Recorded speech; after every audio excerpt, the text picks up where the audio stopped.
Hi guys and welcome back to the channel Deepak Yadav Education. Welcome to the Daily Hindu News and Editorial Analysis of 11th of March 2023. तो guys आज है तारीख 11 मार्च 2023 और है Saturday. देखेंगे आज के द हिंदू कंप्लीट न्यूज़पेपर को एनालाइज करेंगे। बट लेक्चर में आगे बढ़ने से पहले अगर आप लोगों को इस लेक्चर का पीडीएफ चाहिए तो क्या करना है, सबसे पहले डाउनलोड करना है टेलीग्राम, देन उसके बाद जाके सर्च बॉक्स में टाइप करना Deepak Yadav education UPSC. As you can see guys आप लोगों को ये वाला चैनल मिल जाएगा, इस पर क्लिक करना और जाकर इस चैनल को ज्वाइन कर लेना। ज्वाइन करने से फ़ायदा क्या होगा, यहाँ पर डेली बेसिस पर लेक्चर का पीडीएफ मिल जाता है, डेली करंट अफेयर के वीडियो का पीडीएफ मिल जाता है और डेली बेसिस पर बहुत सारे डिजिटल नोट्स मिल जाते हैं। नाउ बढ़ते हैं आगे बढ़ने से पहले हमेशा की तरह हम लोग अपने लेक्चर को एक मैप के क्वेश्चन के साथ में स्टार्ट करेंगे। तो आज आप सभी लोगों को मैप में जाकर देखना है स्प्रेटली आइलैंड्स को, काफ़ी चर्चा में है, इसको अच्छे से मैप में देखना। देन उसके बाद आकर नीचे कमेंट सेक्शन में टाइप करना, जिससे कि आप लोग इसको लंबे समय तक याद रख पाओगे। साथ ही साथ एक क्वेश्चन सॉल्व करेंगे जो कि यूपीएससी प्रीवियस ईयर साल 2016 के प्रीलिम्स में पूछा गया था। डेली बेसिस पर हम लोग यहाँ पर एक प्रीवियस ईयर क्वेश्चन को भी सॉल्व करते हैं। क्वेश्चन काफ़ी सिंपल सा है, आप लोग बहुत आराम से इसका जवाब दे पाओगे। क्वेश्चन के अंदर में चीफ सेक्रेटरी को लेकर दो स्टेटमेंट्स दिए गए हैं, बताना है कौन सा स्टेटमेंट सही है। पहला स्टेटमेंट बोलता है एक पर्टिकुलर राज्य के जो चीफ सेक्रेटरी होते हैं, जो मुख्य सचिव होते हैं, इनको अपॉइंट किया जाता है उसी राज्य के गवर्नर के माध्यम से। दूसरा स्टेटमेंट बोलता है एक पर्टिकुलर स्टेट के जो चीफ सेक्रेटरी होते हैं उनका जो टेन्योर होता है वो पूरी तरह से फिक्स्ड होता है, यानी कि जिस पर्टिकुलर टाइम पीरियड के लिए उनको अपॉइंट किया गया एक फिक्स टाइम पीरियड होता है, एक फिक्स टेन्योर होता है। तो बताओ यहाँ पर कौन सा स्टेटमेंट सही है। नीचे आपको ऑप्शंस दिए गए हैं। ऑप्शन ए बोलता है 1 only, option B 2 only, option C दोनों स्टेटमेंट सही हैं, या फिर ऑप्शन डी दोनों के दोनों स्टेटमेंट्स गलत हैं। इसका सही आंसर आप सभी को नीचे कमेंट सेक्शन में देना है। एटलीस्ट सभी को इसमें पार्टिसिपेट करना है, जैसे मैं आप लोगों से डेली बेसिस पर बोलता हूँ। बाय द वे इसका जो करेक्ट आंसर है वो मैंने आपको टेलीग्राम पर प्रोवाइड करवा दिया है, वहाँ से भी चेकआउट कर सकते हो। और अगर वहाँ पर आंसर नहीं मिलता है तो भी कोई परेशान होने की ज़रूरत नहीं है, वीडियो के लास्ट में इसके करेक्ट आंसर का डिस्कशन हम लोग करेंगे। तो चलो शुभारंभ करते हैं और चलते हैं सबसे पहले थंबनेल वाले इंपॉर्टेंट आर्टिकल की तरफ। तो थंबनेल में मेंशन किया गया है H3N2 फ्लू के बारे में, तो उसको लेकर यहाँ पर एक न्यूज़ आर्टिकल पब्लिश हुआ है और कल देश भर में इसके बारे में काफ़ी चर्चा हुई है। क्या चर्चा हुई है कि जो H3N2 इन्फ्लुएंजा है, ये जो फ्लू है ना, इससे देश में पहली बार 2 मौतें हुई हैं। इसकी वजह से जो हेल्थ मिनिस्ट्री है उन्होंने कुछ गाइडलाइंस भी जारी कर दी हैं कि भाई आप इन चीज़ों को ध्यान में रखो और इन चीज़ों को यहाँ पर फॉलो करते हुए नजर आओ, नहीं तो फिर यहाँ पर ये फ्लू के केसेस और बड़े कगार में बढ़ते हुए चले जाएंगे।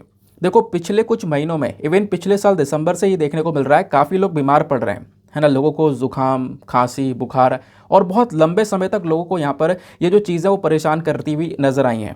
दिसंबर हो गया, जनवरी हो गया, फरवरी हो गया, इवन यहाँ पर दिल्ली में तो मुझे लग रहा है लगभग पिछले महीने तो शायद हर कोई बीमार पड़ गया था, जिससे पूछा यार माँ मेरी भी तबीयत ख़राब है, मुझे बुखार हो रहा है, खांसी हो रही है, जुकाम हो रहा है। इवन मुझे भी यहाँ पर हो रहा था बहुत ज़्यादा, बीच में वॉइस वगैरह बदल गई थी जुकाम की वजह से, आपको याद होगा। तो देश भर में ना एक फ्लू सा चल गया था, उसी को नाम दिया गया H3N2 फ्लू। अब यहाँ पर एक सीजनल इन्फ्लुएंजा है, ठीक है, एक सीज़न वाइज यहाँ पर एक बीमारी चली थी और एकदम से काफ़ी लोगों को इसने अफेक्ट किया। और अब सिचुएशन ये है कि थोड़ी सिचुएशन इस बीमारी को लेकर बढ़ती जा रही है और बिगड़ती भी जा रही है। तो बोला ये जा रहा है कि अगर आप देखो इस साल की जब से शुरुआत हुई है ना, तब से आप देखोगे तो कई सारे कन्फर्म्ड केसेस, लगभग 451 जो कन्फर्म्ड केसेस हैं वो यहाँ पर दर्ज कर लिए गए हैं। कन्फर्म्ड केसेस की, हाँ ये बिल्कुल H3N2 इन्फ्लुएंजा के ही केसेस हैं, ये कन्फर्म्ड है बिल्कुल टेस्टिंग करने के बाद में। कितने? 451 के आसपास, 450 के आसपास। जबकि इंडिया में फ्लू के केसेस जो रिपोर्ट करे गए, केवल फ्लू के केसेस, तो आप देखोगे लगभग 10 लाख लोगों को यहाँ पर फ्लू हो चुका है 2023 के अंदर में, ऐसा यहाँ पर मेंशन किया गया। अभी जो यहाँ पर 2 व्यक्तियों की डेथ हुई है ना, उन दोनों ही व्यक्तियों की जो उम्र है वो थोड़ी सी ज़्यादा है, वो ओल्ड एज पर्सन आपको देखने को मिलेंगे। एक की उम्र थी 82 और एक की उम्र थी यहाँ पर 56, और दोनों में एक चीज़ कॉमन थी, दोनों कहीं ना किसी बीमारी से पीड़ित थे, और एक कर्नाटका से बिलोंग करते हैं और दूसरे हरियाणा से बिलोंग करते हैं। तो ये 2 पर्सन की मृत्यु हुई है H3N2 वायरस की वजह से, और पहली बार हमारे देश में इस प्रकार की H3N2 वायरस की वजह से इनकी मृत्यु देखने को मिली है। अब दोनों को अलग अलग प्रॉब्लम भी थी, लोग बोल रहे हैं यहाँ पर इनको अपनी अपनी बीमारी की वजह से डेथ हुई है। जैसे कि हरियाणा वाले जो पर्सन थे इनको लंग कैंसर था, है ना, लंग कैंसर के पेशेंट थे, तो बोला गया कि इनको अपनी बीमारी की वजह से यहाँ पर डेथ हुई है। तो ऐसी बातें यहाँ पर बोली जा रही है, बट जो पॉसिबल चीज़ें निकल कर आ रही हैं यहाँ पे अलग अलग सोर्सेस में, वो ये बोला जा रहा है कि H3N2 वायरस ही है जिसकी वजह से इनकी मृत्यु हुई है। दूसरा, ये सिचुएशन जैसे जैसे बिगड़ती जा रही है ना, इसको देखते हुए हेल्थ मिनिस्ट्री ने कुछ एडवाइजरी जारी कर दी है। हेल्थ मिनिस्ट्री ने बोला है कि भैया सोशल डिस्टेंसिंग रखो, क्योंकि यहाँ पर लोगों को खांसी हो रही है, जुकाम हो रहा है, लोग छींक रहे हैं ना, तो यहाँ पर वो जो इन्फेक्शन है वो पर्टिकुलर दूसरे वाले पर्सन को भी हो सकता है अगर वो दूसरा पर्सन यहाँ पे उसके कॉन्टैक्ट में आ जाए तो। ठीक है, तो हेल्थ मिनिस्ट्री ने यहाँ पर एडवाइजरी जारी करी है, सोशल डिस्टेंसिंग रखो और थोड़ा मास्क वगैरह पहन कर रहो अगर खासकर जो बीमार है। ठीक है, तो इससे कहीं ना कहीं यहाँ पर ये जो वायरस है इसको हम फैलने से रोक सकेंगे, नहीं तो फिर प्रॉब्लम धीरे धीरे एक बड़े लेवल पर चली जाएगी। बोला ये जा रहा है कि लगभग 15,826 यानी 15,826 के आसपास जो पेशेंट्स हैं उनको हॉस्पिटलाइज कर दिया गया है, क्योंकि उनको ये प्रॉब्लम इतनी ज़्यादा बढ़ चुकी है कि उनके बॉडी में जो रेस्पिरेटरी सिस्टम है वो सही से काम नहीं कर रहा है। ठीक है, बाकी कितने केसेस कंफर्म्ड हो चुके हैं मैंने आपको बता दिया। अब एक सवाल यहाँ पर आपके दिमाग में और आएगा, सर पता कैसे करें कि हाँ ये H3N2 फ्लू ही है, ये वायरस ही है जिसने यहाँ पर एक इंसान को अफेक्ट किया है। तो उसके कई सारे सिम्टम्स नज़र आएंगे, जैसे बुखार काफ़ी तेज़ होना और जुकाम हो जाना, ठीक है, या फिर आप कह सकते हो छींके आना। लेकिन ऐसा नहीं है कि यहाँ पर कि आप 2-3 दिन बीमार पड़े उसका ठीक हो गए, मतलब लंबे समय तक ठीक ही नहीं हो रहा है इंसान, दवाइयाँ खाने के बाद भी यहाँ पर ठीक नहीं हो पा रहा है। तो इस प्रकार के यहाँ पर सिम्टम्स नज़र आ रहे हैं, प्लस यहाँ पर निमोनिया जैसी जो सिम्टम्स है वो भी यहाँ पर नज़र आ रहे हैं लोगों के अंदर में। ठीक है, तो बोला जा रहा है कहीं ना कहीं वो जो केस है वो पॉसिबिलिटी है कि H3N2 वायरस वाला केस ही होगा। तो आई होप गाइस आपको यहाँ पर एक क्लैरिटी मिल चुकी होगी, और जो ये चीज़ें मेंशन की गई हैं हेल्थ मिनिस्ट्री ने एडवाइजरी जारी करी है, इस चीज़ को आप भी फॉलो करना अगर यहाँ पे ये प्रॉब्लम्स आप फेस कर रहे हो, ताकि आपकी जो फैमिली है वो बची रहे। ठीक है, आगे आते हैं, क्योंकि फिर ये ऐसी बीमारी है ना, एक को होती है फिर उसके बाद पूरे परिवार में धीरे धीरे करके फैलने लगती है, तो उस चीज़ को रोकना है। तो अगर आप में किसी में सिम्टम्स दिख रहे हैं तो इन चीज़ों को यहाँ पर फॉलो करो। नेक्स्ट आर्टिकल काफ़ी ज़्यादा चर्चा में है, और इस आर्टिकल को ना थोड़ा सा एग्जाम पॉइंट ऑफ व्यू से आप थोड़ा ज़्यादा रेलिवेंट बोल सकते हो, क्योंकि डायरेक्टली आपसे एसए में, एथिक्स में या जीएस पेपर नंबर 2 के अंदर भी पूछा जा सकता है। ठीक है, और प्रीलिम्स में भी यहाँ पे क्वेश्चन बन सकते हैं। कैसे क्वेश्चन बन सकते हैं वो सब डिस्कस करेंगे। देखो ये आर्टिकल, इस टाइप का आर्टिकल आज से कुछ दिन पहले भी चर्चा में था, याद होगा, जो मॉर्निंग का वीडियो आता है इंडियन एक्सप्रेस वाला, हालांकि पिछले 2 दिन से अपलोड नहीं हुआ है, उसको रेगुलर कर देंगे, कल से कंटिन्यू कर देंगे। अभी कुछ इशूज़ थे जिसकी वजह से उसको कंटिन्यू नहीं कर पाया, आगे बताऊँगा क्या इशूज़ थे। ठीक है, तो हुआ क्या है, उस वीडियो में मैंने डिस्कस किया था काउ विजिलेंटिज्म के बारे में, याद होगा, और मोब लिंचिंग के बारे में। तो उसी के बारे में यहाँ पर फिर से एक और न्यूज़ निकल कर आती है कि बिहार के अंदर में 3 लोगों को अभी अरेस्ट कर लिया गया है। क्यों? क्योंकि उन 3 लोगों ने मिलकर क्या किया है, मोब लिंचिंग कर दिया है। एक इंसान को यहाँ पर इतना मारा है, मारते मारते कह सकते हो कि इतना मारा गया कि उसकी डेथ हो गई है। ठीक है, वो मुस्लिम मैन है। अब हुआ क्या, वो पर्टिकुलर व्यक्ति जो बीफ का मीट है, ठीक है, काऊ मीट आप कह सकते हो, वो यहाँ पर कैरी कर रहा था। तो जब वो काऊ मीट कैरी कर रहा था तो उस चीज़ को जब देखा गया तो देखते हुए यहाँ पर इन लोगों ने यहाँ पे उसको बहुत ज़्यादा मारा। ठीक है, और इसी को हम मोब लिंचिंग बोलते हैं, जब जो भीड़ है वो अपने हाथ में कानून ले ले, अपने हाथ में कानून लेकर खुद न्याय करने लगे, है ना। अपने हाथ में कानून लेने के बाद में जब वो मारने लगे हैं, और इवन यहाँ पर इतना मारते हैं कि उस इंसान की मृत्यु भी हो जाती है, उसी को हम लोग यहाँ पर मोब लिंचिंग बोलते हैं। तो ये चीज़ यहाँ पर बिहार के अंदर में नज़र आई है, जिसकी वजह से ये आर्टिकल अभी काफ़ी ज़्यादा चर्चा में है। यहाँ पे आप देख पाओगे लोग प्रोटेस्ट भी कर रहे हैं कि काउ विजिलेंटिज्म जो है ना, इसके नाम पे मोब लिंचिंग करना बंद करो, इस प्रकार का जो प्रोटेस्ट वगैरह है वो भी यहाँ पर चला था। अच्छा, ये काउ विजिलेंटिज्म होता क्या है? ये बेसिकली गौ रक्षक होते हैं, है ना, गाय की रक्षा करने वाले लोग, उसी को हम लोग यहाँ पर बोलते हैं। ठीक है, तो गाय की रक्षा करने को काउ विजिलेंटिज्म बोला जाता है। तो इस प्रकार की चीज़ों की वजह से अभी रिसेंटली भी एक केस निकल कर आया था, आपको पता होगा, शायद वो राजस्थान का केस था, मुझे वैसे याद नहीं था, बट कंफर्म करने के लिए हम आर्टिकल खोल ही लेते हैं। हाँ बिल्कुल, यहाँ पर वो राजस्थान का ये लिंचिंग केस निकल कर आया था। ठीक है ना, इसको लेकर एक पर्टिकुलर एडिटोरियल इंडियन एक्सप्रेस के अंदर अभी कुछ दिन पहले पब्लिश हुआ था। ठीक है, तो ये मैंने डिस्कस किया था। तो चलो वही रेलिवेंट पॉइंट्स को यहाँ पर डिस्कस करें, यानी एग्जामिनेशन के अंदर में आपसे कैसे कैसे सवाल बन सकते हैं। तो न्यूज़ क्या है ये तो हम लोगों ने समझ लिया। अब पहला सवाल ये आता है, सर मोब लिंचिंग क्या होती है? तो वैसे तो आप ये भी समझ चुके हो, मोब लिंचिंग यहाँ पर क्या होता है ना, एक टारगेटेड वायलेंस करना एक लार्ज ग्रुप ऑफ पीपल के माध्यम से, यानी बहुत सारी भीड़ इकट्ठा है। अब वो भीड़ है जो है वो किसी चीज़ को लेकर गुस्सा हो गई है ना, उनको लगता है यहाँ पर ये चीज़ें गलत है उनके हिसाब से, तो उनको लग रहा है वो चीज़ें गलत है, वो क्या कर रहे हैं, वो कहीं ना कहीं उस पर्टिकुलर चीज़ को लेकर एक्शन ले रहे हैं। और कभी कभी इंसान को बहुत ज़्यादा मारते हैं, है ना, कि हाँ इस व्यक्ति ने ये गलत किया है, तो वो भीड़ सब जाकर उसको मारने लगेगी, और कभी कभी इतना मार दिया जाता है कि उस इंसान की मृत्यु हो जाती है। ठीक है, वो यहाँ पर क्या कहलाता है, मोब लिंचिंग कहलाता है। तो ये किसी ह्यूमन के अगेंस्ट भी किया जा सकता है मॉब लिंचिंग, या किसी प्रॉपर्टी के अगेंस्ट में, यानी कोई पब्लिक प्रॉपर्टी है या प्राइवेट प्रॉपर्टी है ना, कोई सरकारी प्रॉपर्टी है या कोई प्राइवेट प्रॉपर्टी है, तो वहाँ पर भी इस प्रकार की जो मॉब लिंचिंग है वो हो सकती है, यानी कि उस प्रॉपर्टी के रिगार्डिंग तोड़फोड़ भी काफ़ी ज़्यादा हो सकती है। ठीक है, अब होता क्या है, ये जो भीड़ है ना, ये सोचती है, बिलीव ये करती है कि ये सही कर रहे हैं, इनके हिसाब से यहाँ पर ये नहीं होना चाहिए था, उसके हिसाब से उन्होंने क्या किया, कानून को अपने हाथ में लेना सही समझा।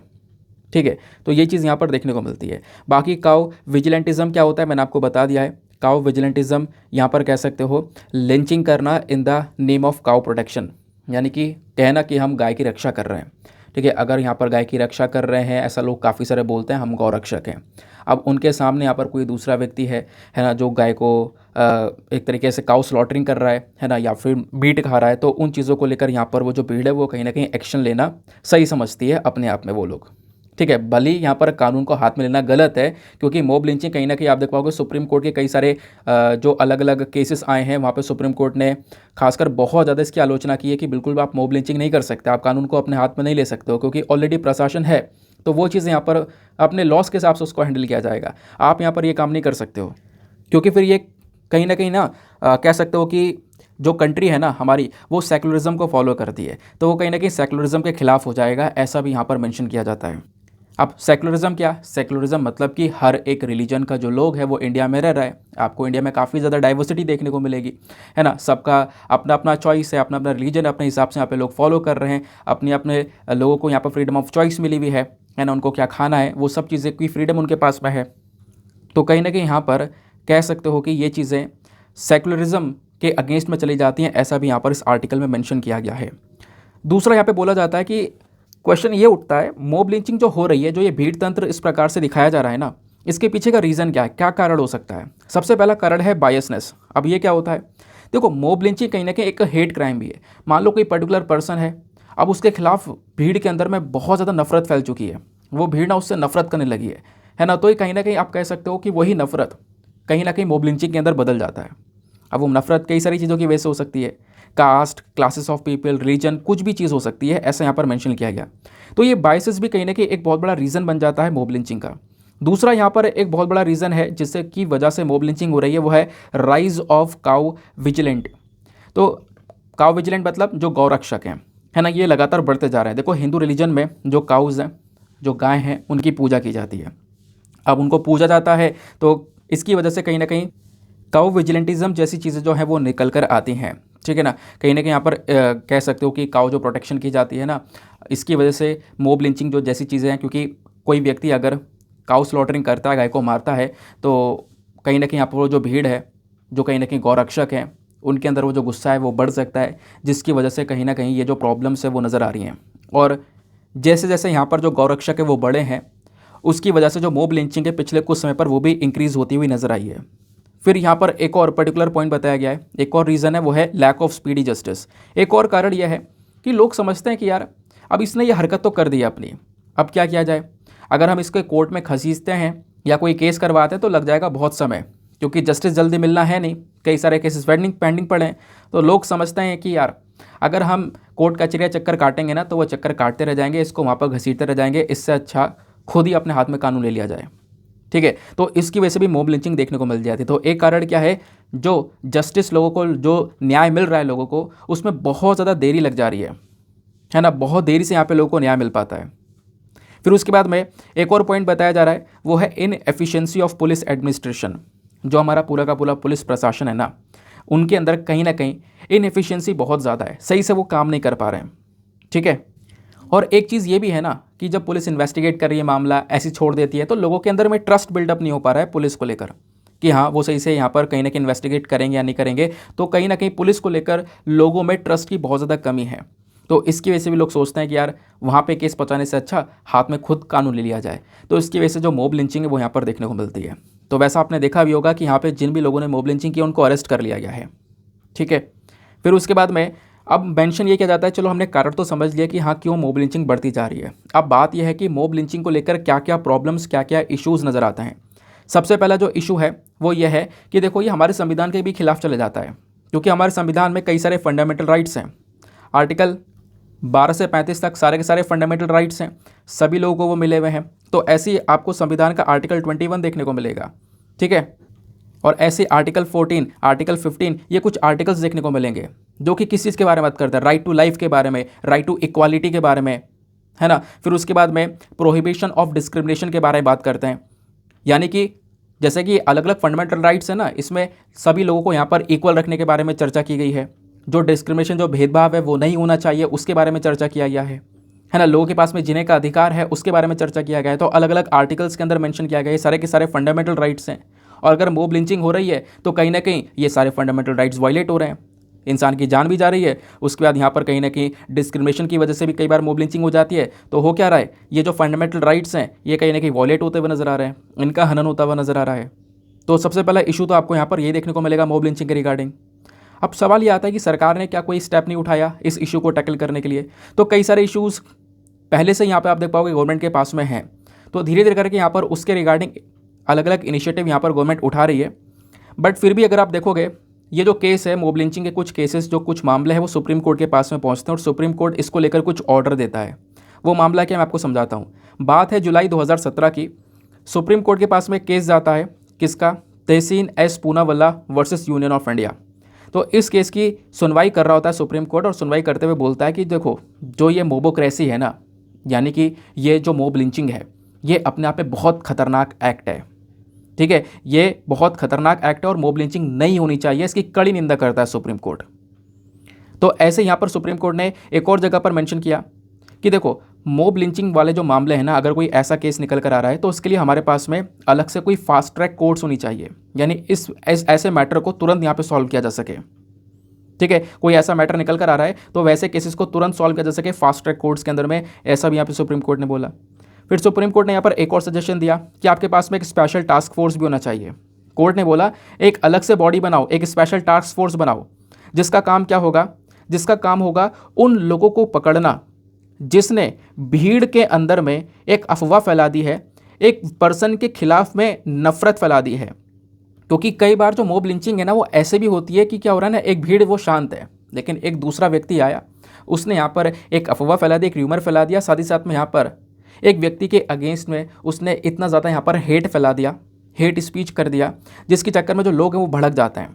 फेक न्यूज़ वगैरह के चक्कर में भी, है ना, कुछ गलत यहाँ पर आकर बता दिया, उसने ये काम किया हो या ना किया हो, लेकिन उसने आगे कुछ फेक न्यूज़ फैला दी है भीड़ के अंदर में, तो लोग गुस्सा हो गए, सब साथ में जाकर उन्हें यहाँ पर ये जो मॉब लिंचिंग है वो कर दिया है।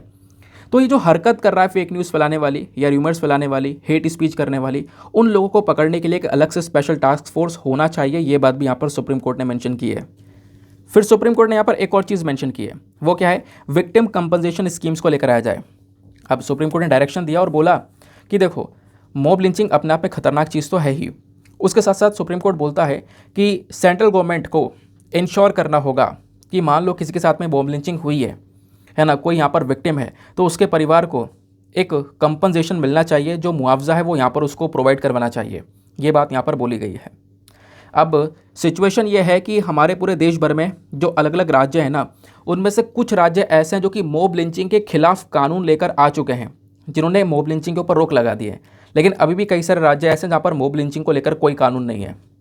फॉर एग्जाम्पल, करेंट समय पर अगर हम बात करें तो केवल 3 स्टेट्स, केवल 3 राज्य आपको देखने को मिलेंगे जहाँ पर मॉब लिंचिंग को लेकर प्रॉपर कानून है, उन्होंने लॉज को इनेक्ट कर रखा है। जैसे मणिपुर, वेस्ट बंगाल, राजस्थान, यहाँ पर आपको मॉब लिंचिंग को लेकर कानून देखने को मिलेंगे। जबकि झारखंड भी कानून लेकर आ रहा था, बट ये हो नहीं पाया। देखो, झारखंड असेंबली ने ना अगेन 2021 में prevention of mob violence and mob lynching bill करके इन्होंने पास किया। एक बिल यहाँ पर पास कर रहे थे ये, जहाँ पे मॉब लिंचिंग को रोकने के बारे में चर्चा की गई थी, लेकिन गवर्नर ने वो बिल वापस से लौटा दिया, वो बिल पास ही नहीं हो पाया, ठीक है। तो वो चीज़ यहाँ पर मेंशन की जा रही है। नहीं तो अभी 4 राज्य होते, वैसे अभी झारखंड अभी इसमें कह सकते हो अभी फिट नहीं होता है, तो मणिपुर, वेस्ट बंगाल और राजस्थान, ये 3 राज्य आपको देखने को मिलेंगे जहाँ पर मॉब लिंचिंग के खिलाफ जो रूल्स एंड रेगुलेशंस है वो देखने को मिल जाते हैं। तो ये था आर्टिकल। अब इस आर्टिकल को ऊपर से पढ़ लेते ना तो कोई भी मदद नहीं करता, ठीक है। और इस आर्टिकल में भी कुछ भी नहीं है जो एग्जामिनेशन के लिए हेल्प कर सके। अब ये चीज़ें जो मैंने आपको बताई हैं वो आपको एथिक्स में, है ना, उसके बाद में एसए में, या फिर आपके जीएस पेपर नंबर 2 के अंदर में, या प्रीलिम्स में कुछ चीज़ें बन सकती हैं, वो सब आपका यहाँ पे कवर हो चुका है, ठीक है, ऐसे दिया जा सकता है। सुप्रीम कोर्ट का जो स्टेटमेंट था, हॉरेंडस एक्ट ऑफ मोबोक्रेसी करके दे दिया जाएगा, क्योंकि ऐसे स्टेटमेंट वाइज वाले आर्टिकल आते हैं, सीधा सीधा 3 शब्द दे दिए जाएंगे, कहेंगे लिखो उसके ऊपर में, आपके पास में एक अच्छा आइडिया मिल जाएगा, एक इनफ कंटेंट आपको मिल चुका है। क्योंकि जब हम मेंस का आंसर लिख रहे होते हैं ना, तो समय नहीं मिलता है बिल्कुल भी, मतलब सर उठाने का समय नहीं मिलता है कि हाँ सर उठा के इधर उधर देख लो। तो आप समझ रहे होंगे कि सोचने का क्या ही समय मिलेगा आपको। 7 मिनट में, 7.5 मिनट में या 6 मिनट के अंदर में पूरा आंसर लिखना है। ठीक है, 250 शब्दों का आंसर लिखना है, ऐसी प्रैक्टिस होनी चाहिए। तो आप समझ लो खुद कि 7 मिनट में मुझे 250 शब्दों का आंसर वहाँ पर लिखना है बैठकर, तो क्या मेरे पास सोचने का टाइम होगा? बिल्कुल भी नहीं होगा। आपने जो तैयारी करी है 1 साल में, जो पढ़ा है, जो आपने अलग अलग जगह से मटेरियल कलेक्ट कर करके रखा है हर एक टॉपिक को लेकर में, वही आपको लास्ट में मदद करता है। ठीक है, जैसे अब यहाँ पर आपके पास में एक टॉपिक हो गया, इसको लेकर आपके पास में एक प्रॉपर कंटेंट हो गया, क्या इश्यूज थे, क्या प्रोविजंस थे, क्या सरकारी इनिशिएटिव थे, सुप्रीम कोर्ट का ऑर्डर क्या है, सब कुछ कवर। कोई आंसर आएगा आराम से, आपके पास में कंटेंट है, फटाफट आप लिख दोगे, सोचने की आवश्यकता नहीं है। ऐसे ही यहाँ पर मैं कोशिश करता हूँ हर एक टॉपिक को लेकर आपको एक अच्छा सा जो कंटेंट है, एक इनफ कंटेंट है, वो प्रोवाइड करवाता हुआ चलूँ, जो आपको प्रीलिम्स मेंस सभी जगह पर हेल्प करे। नाउ आगे आते हैं। हाँ दोस्तों, इसी बात पर मेक श्योर करना, वीडियो पर जो लाइक का बटन है उसको प्रेस कर देना। एक छोटा सा टारगेट है हमारा 5K प्लस लाइक्स का, जिसको आप अचीव करवा सकते हो। साथ ही साथ में मेरे साथ में इंस्टाग्राम पे कनेक्ट कर सकते हो। इंस्टाग्राम पे जाना, सर्च बॉक्स में लिखना दीपक यादव एजुकेशन, आपको ये प्रोफाइल मिलेगा। 11,000 से ज़्यादा लोग मेरे साथ में ऑलरेडी जुड़ चुके हैं, आप भी मेरे साथ में पर्सनली जुड़ सकते हो। नौ आते हैं नेक्स्ट आर्टिकल की तरफ। अभी आपको एक तो छोटे छोटे आर्टिकल बीच बीच में दिख रहे होंगे इंडिया और ऑस्ट्रेलिया को लेकर, तो आज मैं कंप्लीट एक एडिटोरियल डिस्कस करूंगा, जहां पे आपको इंडिया ऑस्ट्रेलिया के जो रिलेशंस है वो भी प्रोवाइड करवा दूंगा। एक अच्छा कंटेंट आपके पास में ऑलरेडी रेडी होकर मिल जाएगा। नेक्स्ट आर्टिकल यहाँ पर यह है, इसको आप लोग जीएस पेपर नंबर 3 एग्रीकल्चर के पॉइंट ऑफ व्यू से लिंक कर पाओगे, एनवायरमेंट के पॉइंट ऑफ व्यू से लिंक कर पाओगे। क्या बात की जा रही है? नीति आयोग के बारे में आपने सुना होगा। तो नीति आयोग की साइड से एक रिपोर्ट आई है और इन्होंने एक स्टेटमेंट दिया है कि जो काउ शेल्टर्स हैं, जो गौशाला है ना, इसको यहाँ पे बनाया जाए। और एक गौशाला बहुत ज़्यादा हमारी मदद कर सकती है खेती बाड़ी में, फार्मिंग में। कहोगे वैसे कैसे? देखो, करंट समय में जब हम लोग एग्रीकल्चर की बात कर रहे हैं, तो ज़्यादातर कंट्रीज़ क्या चाहती हैं, वहाँ पे उनके यहाँ पे कैसा एग्रीकल्चर हो, नेचुरल फार्मिंग कर लें, वो ऑर्गेनिक फार्मिंग कर लें। ज़्यादातर कंट्रीज यही चाहती हैं कि भाई हम ज़्यादा से ज़्यादा ऑर्गेनिक फार्मिंग करें, नेचुरल फार्मिंग करें। नेचुरल फार्मिंग में क्या होगा, कोई भी जो कीटनाशक है, जैसे पेस्टिसाइड वगैरह या फर्टिलाइज़र का यूज़ हो रहा है, वो यहाँ पर नहीं होगा। एक अच्छी खासी नेचुरली हम लोग को जो है वो फसल मिलेगी, जिसमें पोषण थोड़ा ज़्यादा होगा, है ना। नहीं तो फिर हमारे मेरी जो नॉर्मल क्रॉप्स होती हैं, आपको पता है नॉर्मल क्रॉप्स में कई सारा फर्टिलाइज़र, कई सारा खाद का इस्तेमाल किया जाता है। दूसरा, बहुत सारा पेस्टिसाइड का यूज़ किया जाता है, जो कीड़े होते हैं उनको मारने के लिए अलग अलग कीटनाशकों का यूज़ किया जाता है, जिसकी वजह से पोल्यूशन तो होता ही है।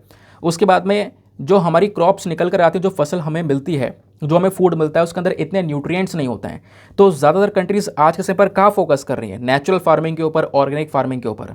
तो कहीं ना कहीं यहाँ पर गाय को प्रोटेक्शन देना, काउ शेल्टर्स को प्रोवाइड करवाने से क्या होगा, हम नेचुरल फार्मिंग को आगे प्रमोट कर पाएंगे। क्योंकि नेचुरल फार्मिंग में जो काउ डंग होता है, गाय का गोबर है या काउ यूरिन है, गौमूत्र है, उसका यहाँ पर यूज़ किया जा सकता है, ऐसा इस आर्टिकल में मेंशन किया गया है। ठीक है, तो यहाँ पे बोला जा रहा है कि जो गौशालाज हैं, यानी कि काउ शेल्टर आपको देखने को मिलेंगे, ये एक सबसे बड़े सप्लायर बन सकते हैं हमारे नेचुरल फार्मिंग को कंट्री में ग्रो करने के लिए।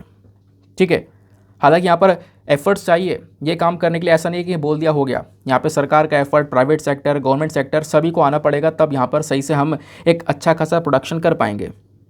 ठीक है, इवन यहाँ पर बोला जा रहा है जो हमारी केंद्र सरकार है वो हेल्प कर सकती है इन काउ शेल्टर्स की, जहाँ पे गाय रह रही हैं, गौशाला जो हैं, यहाँ पे हेल्प कर सकती हैं, कुछ फाइनेंशियल सपोर्ट प्रोवाइड करवा सकती हैं, ताकि यहाँ पर ये वाला जो मार्केट है हम इसको ग्रो कर सकें। इससे क्या होगा, जो काउ डंग है ना, गाय का जो गोबर है या काउ यूरिन है, ये वाले जो चीज़ हैं, इसका हम यूज़ कर पाएंगे अपने एग्रीकल्चर के अंदर में। और ये कब यूज़ कर पाएंगे, जब हमारे पास में एक अच्छा खासा काउ शेल्टर होगा, वहाँ पे गाय को हम अच्छा चारा दे रहे होंगे, गाय अच्छा खा रही होगी, और उससे यहाँ पर जो गोबर मिलने वाला है या फिर कह सकते हो यूरिन मिलने वाला है ना, तो उसके अंदर काफ़ी सारी ऐसी चीज़ें होंगी जो कि हमारे एग्रीकल्चर सेक्टर को सपोर्ट करेंगी, ऐसा कह सकते हो। यानी जो खाद होती है उसकी जगह पर हम इन चीज़ों का यूज़ कर सकते हैं। ये बात यहाँ पर इस रिपोर्ट के अंदर में रिलीज़ की जाती है। देन बोला ये गया जो ग्रीन रिवॉल्यूशन था, ग्रीन रिवॉल्यूशन समझ रहे हो ना, जो हरित क्रांति थी, यानी कि एग्रीकल्चर सेक्टर में हम धीरे धीरे जब ग्रो करना स्टार्ट करें, तो इसमें हमने क्या किया, ग्रीन रिवॉल्यूशन हुआ तो, लेकिन उसके बाद से हमने केमिकल वगैरह का ज़्यादा यूज़ करना स्टार्ट कर दिया। बहुत ज़्यादा केमिकल फर्टिलाइज़र का यूज़ हो रहा है हमारे एग्रीकल्चर सेक्टर में। केमिकल के यूज़ करने के बाद में सब्जियों को उगा रहे हैं, फसलों को उगा रहे हैं, जिससे जो हमारी मिट्टी की न्यूट्रिएंट्स होते हैं, जो हमारी मिट्टी में उपजाऊपना है वो भी खत्म हो जाता है। दूसरा, यहाँ पर जो हमें फसल मिल रहा है, जो हमारे फूड मिल रहा है, उसमें भी ज़्यादा पोषण होता नहीं है। तो इस चीज़ को रियलाइज़ करते हुए बहुत सारे देश क्या कर रहे हैं, धीरे धीरे नेचुरल फार्मिंग या ऑर्गेनिक फार्मिंग की तरफ बढ़ रहे हैं। क्योंकि यहाँ पर नेचुरल फार्मिंग, ऑर्गेनिक फार्मिंग में क्या होगा, हम ये जो चीज़ें, जो केमिकल्स वगैरह है ना, इसको रिप्लेस कर देंगे। किस चीज़ से? गाय के गोबर से या प्लांट बेस्ड प्रोडक्ट से, है ना, काऊ डंग से, काऊ यूरिन से, इन सब चीज़ों से रिप्लेस कर दिया जाएगा। काऊ यूरिन, काऊ डंग से जो प्रोडक्ट्स बनेंगे उनका हम बेहतरीन तरीके से यूज़ कर पाएंगे अपने एग्रीकल्चर सेक्टर में, जिसमें ज़्यादा खर्चा भी नहीं आएगा। नहीं तो फिर अगर कोई हमें फर्टिलाइज़र परचेस करना होता है या कोई पेस्टिसाइड खरीदना पड़ता है तो उसके लिए फार्मर्स को अलग से पैसा खर्च करना पड़ता है बहुत सारा। उसके बाद में यहाँ पर वो उन चीज़ों को यूज़ करके अपनी फसल को तेज़ी से ग्रो कर पाते हैं। लेकिन इन चीज़ों में ज़्यादा कॉस्ट नहीं लगती है, तो मिनिमम कॉस्ट है, लेकिन यहाँ पर इसका आउटपुट काफ़ी ज़्यादा मिलने वाला है, ऐसा यहाँ पर रिपोर्ट के अंदर बताया गया। दूसरा, नीति आयोग की जो रिपोर्ट है इसने एक चीज़ और बोली है कि अगर हम ये जो गौशालाएँ बनाएंगे ना, तो इससे एक और प्रॉब्लम सॉल्व हो जाएगी। वो कौन सी प्रॉब्लम सॉल्व हो जाएगी? आप देखोगे हमारे पूरे देश भर में गलियों में कई सारी जो गाय हैं वो यहाँ पर घूमती रहती हैं।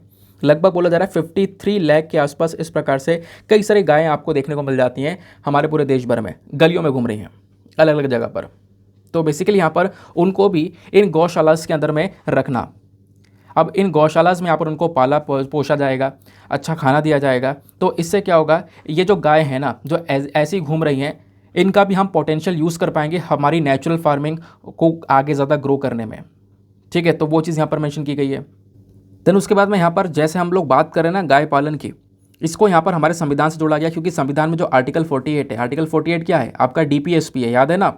DPSP क्या है? Directive principles of state policy, जिसको हम लोग DPSP बोलते हैं।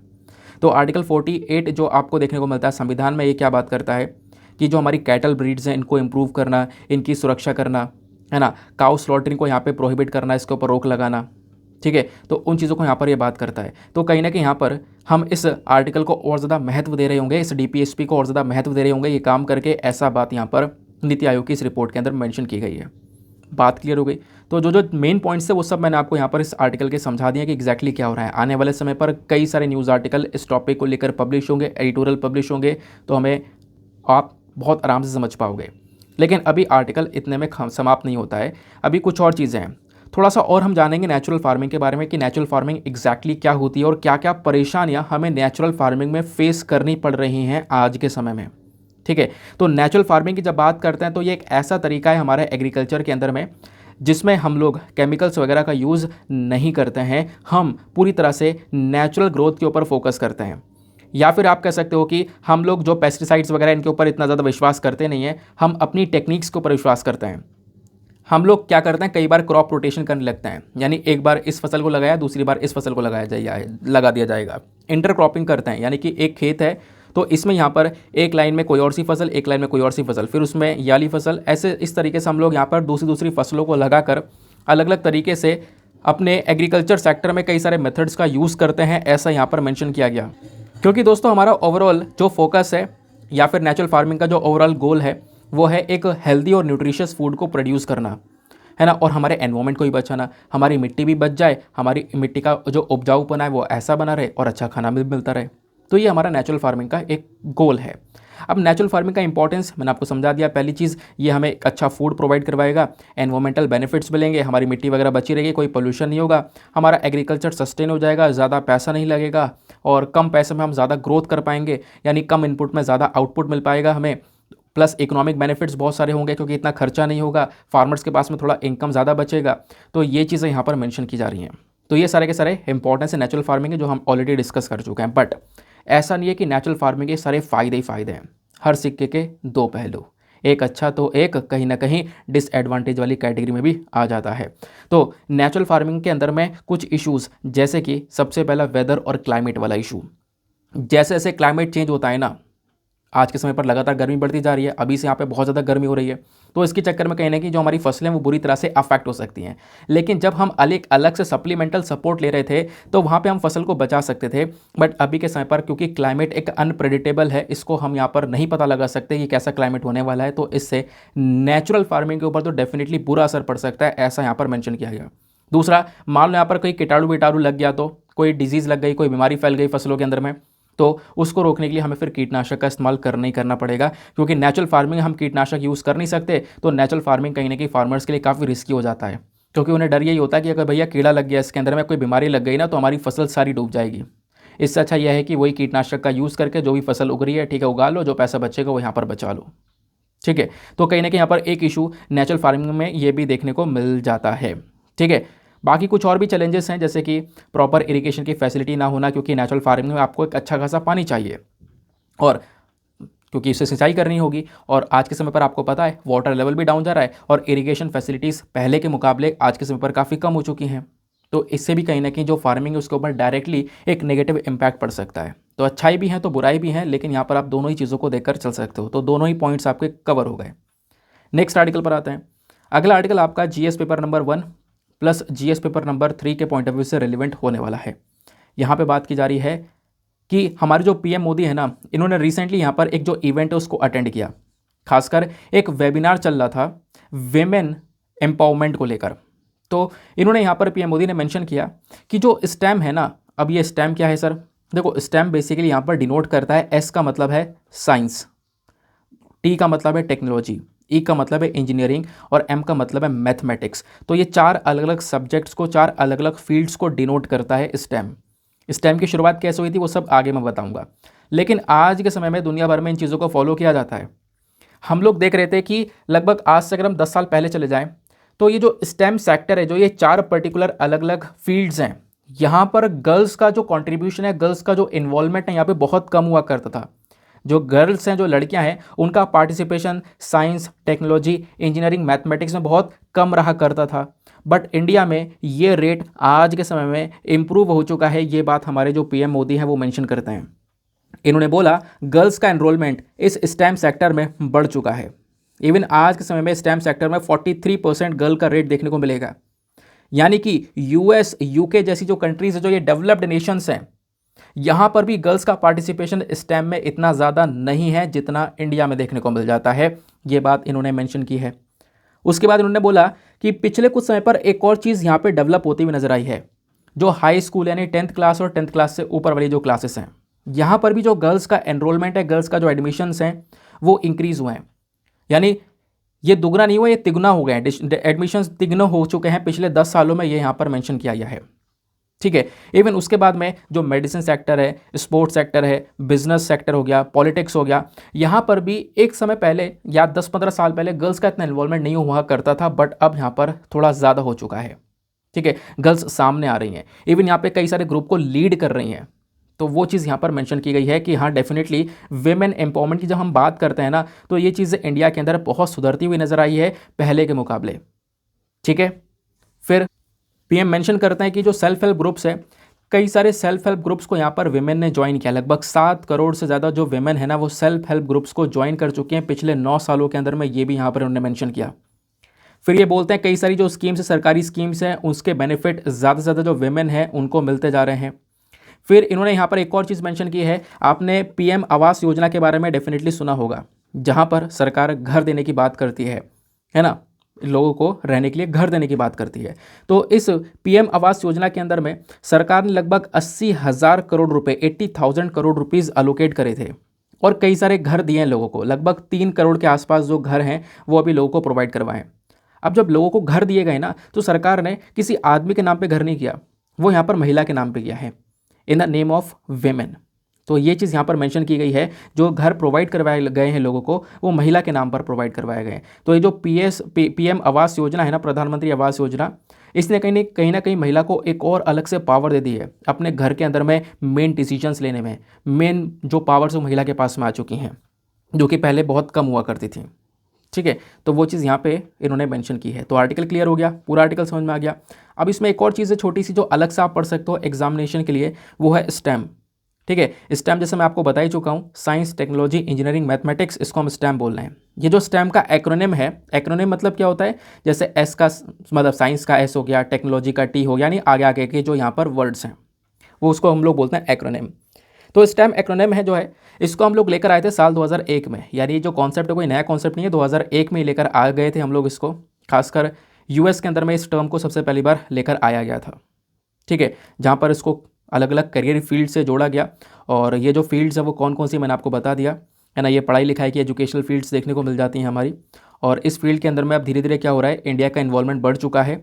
और इवन यहाँ पर जो वेमेन है उनका इन्वॉल्वमेंट यहाँ पर स्टेम सेक्टर में इंक्रीज़ हो चुका है, ऐसा यहाँ पर मेंशन किया गया। ठीक है, चलो छोड़ो, इसके अलावा कुछ ज़्यादा खास बातें हैं नहीं। अब आते हैं हम लोग अपने नेक्स्ट आर्टिकल पर। ना दोस्तों, पहले आएंगे हम लोग अपने एडिटोरियल डिस्कशन पे। आज 3 एडिटोरियल्स हमारे लिए काम के हैं, जिसमें से हम 2 डिस्कस करेंगे। कहोगे ये क्या बात हो गई, 3 में से 2 डिस्कस करोगे? क्योंकि 2 हमारे मेन काम के हैं। जैसे ये वाला आर्टिकल है नंबर 1 आर्टिकल, यहाँ पर ना ये आर्टिकल 2 दिन पहले पब्लिश हुआ था। आज मैं डिस्कस करूँ, हमारे पास में एक इनफ कंटेंट है इसकी वजह से। आयुर्वेदिक प्रैक्टिस को लेकर यहाँ पर ये कंटेंट लिखा गया है, ये आर्टिकल लिखा गया है। तो राइटर ने समझाया कि आयुर्वेदिक प्रैक्टिस में जो आयुर्वेदिक पूरा का पूरा सेक्टर है हमारा, ये कौन कौन से चैलेंजेस को, कौन कौन सी परेशानियों को फेस कर रहा है। जो खासकर बहुत सारे लोग हैं जो कि आयुर्वेदा को कहीं ना कहीं आप कह सकते हो अपना एज अ करियर फील्ड उसको परस्यू करते हैं, है ना। आयुर्वेदा के प्रैक्टिशनर्स हैं, तो उनको क्या क्या चैलेंजेस फेस करने पड़ रहे हैं, वो सारी चीज़ें यहाँ पर राइटर ने समझाई हैं। तो वो डिस्कस करेंगे। उसके बाद में इंडिया ऑस्ट्रेलिया से संबंधित एक आर्टिकल है, ऑकस के चैलेंजेस के बारे में समझाया गया राइटर के थ्रू, तो वो भी चीज़ भी हम यहाँ पर डिस्कस करेंगे। अब ये वाला एडिटोरियल हम डिस्कस नहीं करेंगे, क्योंकि कल वाला वीडियो है ना, उसका जो थंबनेल आपने देखा है उसी थंबनेल के ऊपर बेस्ड ये आर्टिकल है। मतलब कल वाला वीडियो आप ओपन ही करोगे, 2 मिनट आगे बढ़ोगे, जो सबसे पहला आर्टिकल डिस्कस किया है वो यही वाला डिस्कस किया है, और एक पॉइंट अलग नहीं है इसमें। तो इस वजह से यहाँ पर टाइम वेस्ट करना बेकार रहेगा। दैट इज़ वाई यहाँ पर अगर जिन्होंने नहीं पढ़ा है, कल वाला वीडियो नहीं देखा है, तो प्लीज़ कल वाला वीडियो ओपन करो और पहला वाला आर्टिकल आप कवर कर सकते हो। शायद 5-6 मिनट में आपका वो आर्टिकल कवर हो जाएगा, जहाँ पे मैंने इस चीज़ के बारे में समझा दिया है आपको ऑलरेडी। ठीक है, prevention of money laundering act के जो प्रोविजंस है वो क्रिप्टो करेंसी पर लागू होंगे, वो चीज़ यहाँ पर समझाई जा रही है। लेकिन आपको पता होगा हमेशा एडिटोरियल डिस्कशन से पहले हम लोग लेते हैं एक मेंस का क्वेश्चन। तो आज का मेंस का क्वेश्चन थोड़ा इंटरेस्टिंग सा है, जो कि आयुर्वेदा को लेकर चर्चा करता है। यानी कि कल भी हमने जो एडिटोरियल डिस्कस किया था उसके ऊपर क्वेश्चन लिया था, और आज भी ये आर्टिकल डिस्कस करेंगे, इसी के ऊपर क्वेश्चन लेंगे। तो पहले हम आर्टिकल को पूरा डिस्कस कर लेते हैं कि राइटर क्या कह रहे हैं, फिर उसके बाद जब आप यहाँ पे क्वेश्चन को पढ़ोगे तो और बेहतरीन तरीके से समझ में आएगा और अच्छा आप आंसर लिख सकते हो। तो पहले तो कान खुलकर चीज़ों को बस खाली अच्छे से सुनते हुए चलना, जो मैं आपको बता रहा हूँ, उसके बाद ही क्वेश्चंस को अच्छे से अटेम्प्ट कर पाओगे। तो यहाँ पे बात करते हैं राइटर आयुर्वेदा सेक्टर के बारे में। इन्होंने यहाँ पर ये बोला कि जो आयुर्वेदा पूरा सिस्टम है ना, ये हमारा ट्रेडिशनल सिस्टम है, कोई नया सिस्टम नहीं है। आयुर्वेदा बहुत पुराना है, इतिहास में आयुर्वेदा की काफ़ी चर्चा की जाती है। एक पुराने ज़माने की मेडिसिन है आयुर्वेदा, जो कि इंडिया में हज़ारों साल पहले ओरिजिनेट हो चुकी हैं। इसकी पॉपुलैरिटी दुनिया भर में बढ़ चुकी है। आज के समय पर दुनिया भर में आयुर्वेदा के बारे में सभी लोग जानते हैं। ठीक है, और इतना बढ़ चुका है कि बहुत से लोग अपना करियर इसी में परस्यू कर रहे हैं, यानी आयुर्वेदा को प्रैक्टिस कर रहे हैं, एज अ करियर यहाँ पर उसको अडॉप्ट कर रहे हैं। लेकिन अब जो आयुर्वेदा को एज अ करियर लेकर चल रहे हैं आगे, तो कहीं ना कहीं यहाँ पर उनको बहुत सारे चैलेंजेस, बहुत सारी प्रॉब्लम्स फेस करने पड़ रही हैं, ऐसा राइटर मेंशन करते हैं। राइटर बोलता है कि देखो, आयुर्वेदा का जो इतिहास है ना, वो काफ़ी ज़्यादा रिच रहा है, बहुत फलता फूलता इतिहास रहा है ना। हमारा एक तरीके से सांस्कृतिक इंपॉर्टेंस भी है, हमारा जो कल्चरल कनेक्शन है वो भी देखने को मिलता है, क्योंकि बहुत लंबे समय से आयुर्वेदा का, हज़ारों सालों से आयुर्वेदा का यूज़ हो रहा है। लेकिन इंडिया में जो आयुर्वेदिक प्रोफेशन है ना, ये भी आप देखोगे पहले तो काफ़ी बढ़ रहा था, बट पिछले कुछ समय में हमने देखा है कि इसमें बहुत सारी डिफ़िकल्टीज़ फेस करने को देखने को मिल रही हैं। अब आयुर्वेदा को प्रॉपर यहाँ पर एक पहचान नहीं मिल पा रही है। अब उसके पीछे का रीज़न है सरकार का सपोर्ट भी नहीं मिल पा रहा है, सरकार भी कुछ नहीं कर पा रही है। अब जब ये सेक्टर ऐसे ऐसे यहाँ पर धीरे करके ग्रो करेगा, तो इसमें ज़्यादा एम्प्लॉयमेंट अपॉर्चुनिटीज़ नहीं होंगी, लोगों को रोज़गार भी नहीं मिल पा रहा है, और ऐसा ही है। और जो लोगों को रोज़गार मिला है, जो लोग काम कर रहे हैं, उनकी सैलरीज बहुत ज़्यादा कम है। तो ये कहीं ना कहीं इशूज़ है जो कि आयुर्वेदा सेक्टर करंट समय पर फेस करता हुआ नज़र आ रहा है। एडिशनली जो इंडस्ट्री है ये अनरेगुलेटेड है। जैसे होता है ना, अलग अलग बॉडीज़ होती हैं जिसके ऊपर एक अलग से बॉडी बैठी है, यानी एक पूरा सेक्टर है जिसके ऊपर अलग से बॉडी बैठी है जो कि उन चीज़ों को हैंडल कर रही है। लेकिन आयुर्वेदा को रेगुलेट ही नहीं किया जा रहा है, कोई कंट्रोल करने वाली बॉडी नहीं है। इसके चक्कर में आयुर्वेदा ट्रीटमेंट में कोई क्वालिटी भी नहीं है ना। बोला ये जा रहा है कि देखो कोई क्वालिटी, कोई ऑथेंटिसिटी, ऐसा भी होता है। कई सारे लोग स्कैम कर जाते हैं आयुर्वेदा के नाम पर। ऐसे कई सारे आपने एडवर्टीजमेंट देखे होंगे, भाई ये जो चीज़ें बिल्कुल ठीक हो जाएंगी, ये आयुर्वेदा दवाई को अपना लो। ऐसे स्कैम कई सारे बार देखने को मिल जाते हैं, क्योंकि ये स्कैम हो रहा है क्योंकि इसके ऊपर कोई बॉडी नहीं है ना इसको रेगुलेट करने के लिए कि हाँ भाई यहाँ पर ऐसा काम ना किया जाए। तो इसके चक्कर में कहीं ना कहीं आयुर्वेदा सेक्टर डूबता जा रहा है। तो उसी चीज़ के बारे में राइटर ने मेंशन किया। पहले तो उन्होंने ये समझाया कि करेंट समय पर जो लोग आयुर्वेदा को प्रैक्टिस कर रहे हैं, जिन्होंने यहाँ पर एज अ करियर चूज़ किया है, ज़िंदगी भर यहाँ पर इसी चीज़ से वो पैसा कमाने वाले हैं, ज़िंदगी उनकी चलने वाली है, तो वो उन प्रैक्टिशनर्स को क्या क्या प्रॉब्लम फेस करनी पड़ रही है इंडिया में। सबसे पहली जो प्रॉब्लम वो फेस कर रहे हैं वो है डिमिनिश एविडेंस बेस्ड क्वालिटी। अब इसका मतलब क्या है? देखो, सबको पता है कि भैया आयुर्वेदा है ना, काम करेगा लेकिन स्लो काम करेगा, धीरे धीरे काम करेगा। लेकिन आयुर्वेदा को लेकर, इसकी क्वालिटी को लेकर कोई भी इतने सबूत पहले हमारे पास में अवेलेबल नहीं है कि हाँ ये बीमारी बिल्कुल ठीक हो ही जाएगी। इसके चक्कर में लोग अपना इतना पेशेंस रख ही नहीं पाते हैं, थोड़े समय तक अपनाते हैं आयुर्वेदा को, फिर उसके बाद मॉडर्न मेडिसिन पर चले जाएंगे, जो हमारी मॉडर्न दवाइयाँ हैं, अंग्रेजी दवाइयाँ हैं, वहाँ पर पहुँच जाएंगे, है ना। तो कहीं ना कहीं आयुर्वेदा में ट्रस्ट डेफिसिट की जो चीज़ है वो सबसे ज़्यादा है, यानी कि लोगों को विश्वास करने में थोड़ा सा यहाँ पे समय लग जाता है आयुर्वेदा के ऊपर। जिसके ऊपर असर हो रहा है वो चीज़ें बता रहा है, लेकिन दूसरे व्यक्ति के ऊपर काफ़ी समय लग जा रहा है। तो वही तो बोला गया कि सबूत जो है ना इसकी क्वालिटी को लेकर, उसकी काफ़ी ज़्यादा कमी है। ऐसी जो रिपोर्ट्स वगैरह आयुर्वेदा को लेकर, उनकी काफ़ी ज़्यादा कमी देखने को मिल जाती है आज के समय में। तो सबसे पहला चैलेंज यही है कि ट्रस्ट डेफिसिट हमारा बना हुआ है, लोगों को, ज़्यादातर लोगों को विश्वास नहीं है आयुर्वेदा के ऊपर में। अब विश्वास क्यों नहीं है, उसके पीछे दूसरा पॉइंट देखो। दूसरा पॉइंट है परसेप्शन ऑफ स्लो हीलिंग। यानी लोगों को पता है कि चलो यार नहीं असर हो रहा है, आयुर्वेदा ले लेते हैं। अब सस्ता मिल रहा है आयुर्वेदा, ठीक है, लेकिन जब आप उसको ले रहे हो ना रेगुलर बेसिस पर, तो आपको बिल्कुल पेशेंस से क्या करना पड़ेगा, लंबे समय तक उसको लेना पड़ेगा। यानी आपको ठीक कर देगा वो, लेकिन बहुत समय लग सकता है, और कई बार बहुत हद से ज़्यादा समय लग सकता है उस बीमारी को ठीक करते करते, अगर आप आयुर्वेदा का यूज़ कर रहे हो। जबकि जो मॉडर्न मेडिसिन से हमारी जो अंग्रेजी दवाइयाँ हैं वो आपको थोड़े दिनों में ठीक कर देंगी, जो आप नॉर्मल दवाइयाँ खाते हो। लेकिन पता है दोनों में एक फ़र्क भी है। दोनों में एक फ़र्क ये दिखाया जाता है कि जो मॉडर्न मेडिसिन से लोग बीमारी ठीक करते हैं ना, वो बीमारी दोबारा पनप जाती है बॉडी के अंदर में। लेकिन आयुर्वेदा से मान लो यहाँ पर कोई बीमारी ठीक हो जाती है तो वो जड़ से ख़त्म हो जाती है बॉडी में, वो बीमारी कभी दोबारा बॉडी में दोबारा पनपती ही नहीं है, ऐसा भी यहाँ पर मेंशन किया गया है। तो ऐसा नहीं कि नुकसान है, चैलेंजेस भले यहाँ पर आयुर्वेदा सेक्टर फेस कर रहा हो, लेकिन अपने आप में इसके कुछ प्लस पॉइंट्स भी हैं, ठीक है। क्योंकि यहाँ पर आयुर्वेदा में एक चीज़ ये भी देखने को मिलती है, लिमिटेड यूजेबल नॉलेज। और इसके साथ साथ मैं आपको बता दूं हाफ ट्रूथ, ये भी यहाँ पर एक पॉइंट देखने को मिलेगा, हाफ ट्रूथ। यानी कई बार आधी सच्चाई बताई जाती है आयुर्वेदा के बारे में, आधी सच्चाई लोगों को पता ही नहीं है। आयुर्वेदा कहीं ना कहीं आप कहोगे जो हमारा एंशिएंट और मिडिवल पूरा का पूरा हिस्ट्री है ना, यहाँ पर इस इतिहास में आयुर्वेदा का एक बहुत बड़ा रोल रहा है। आयुर्वेदा का यहाँ पर काफ़ी यूज़ किया गया है।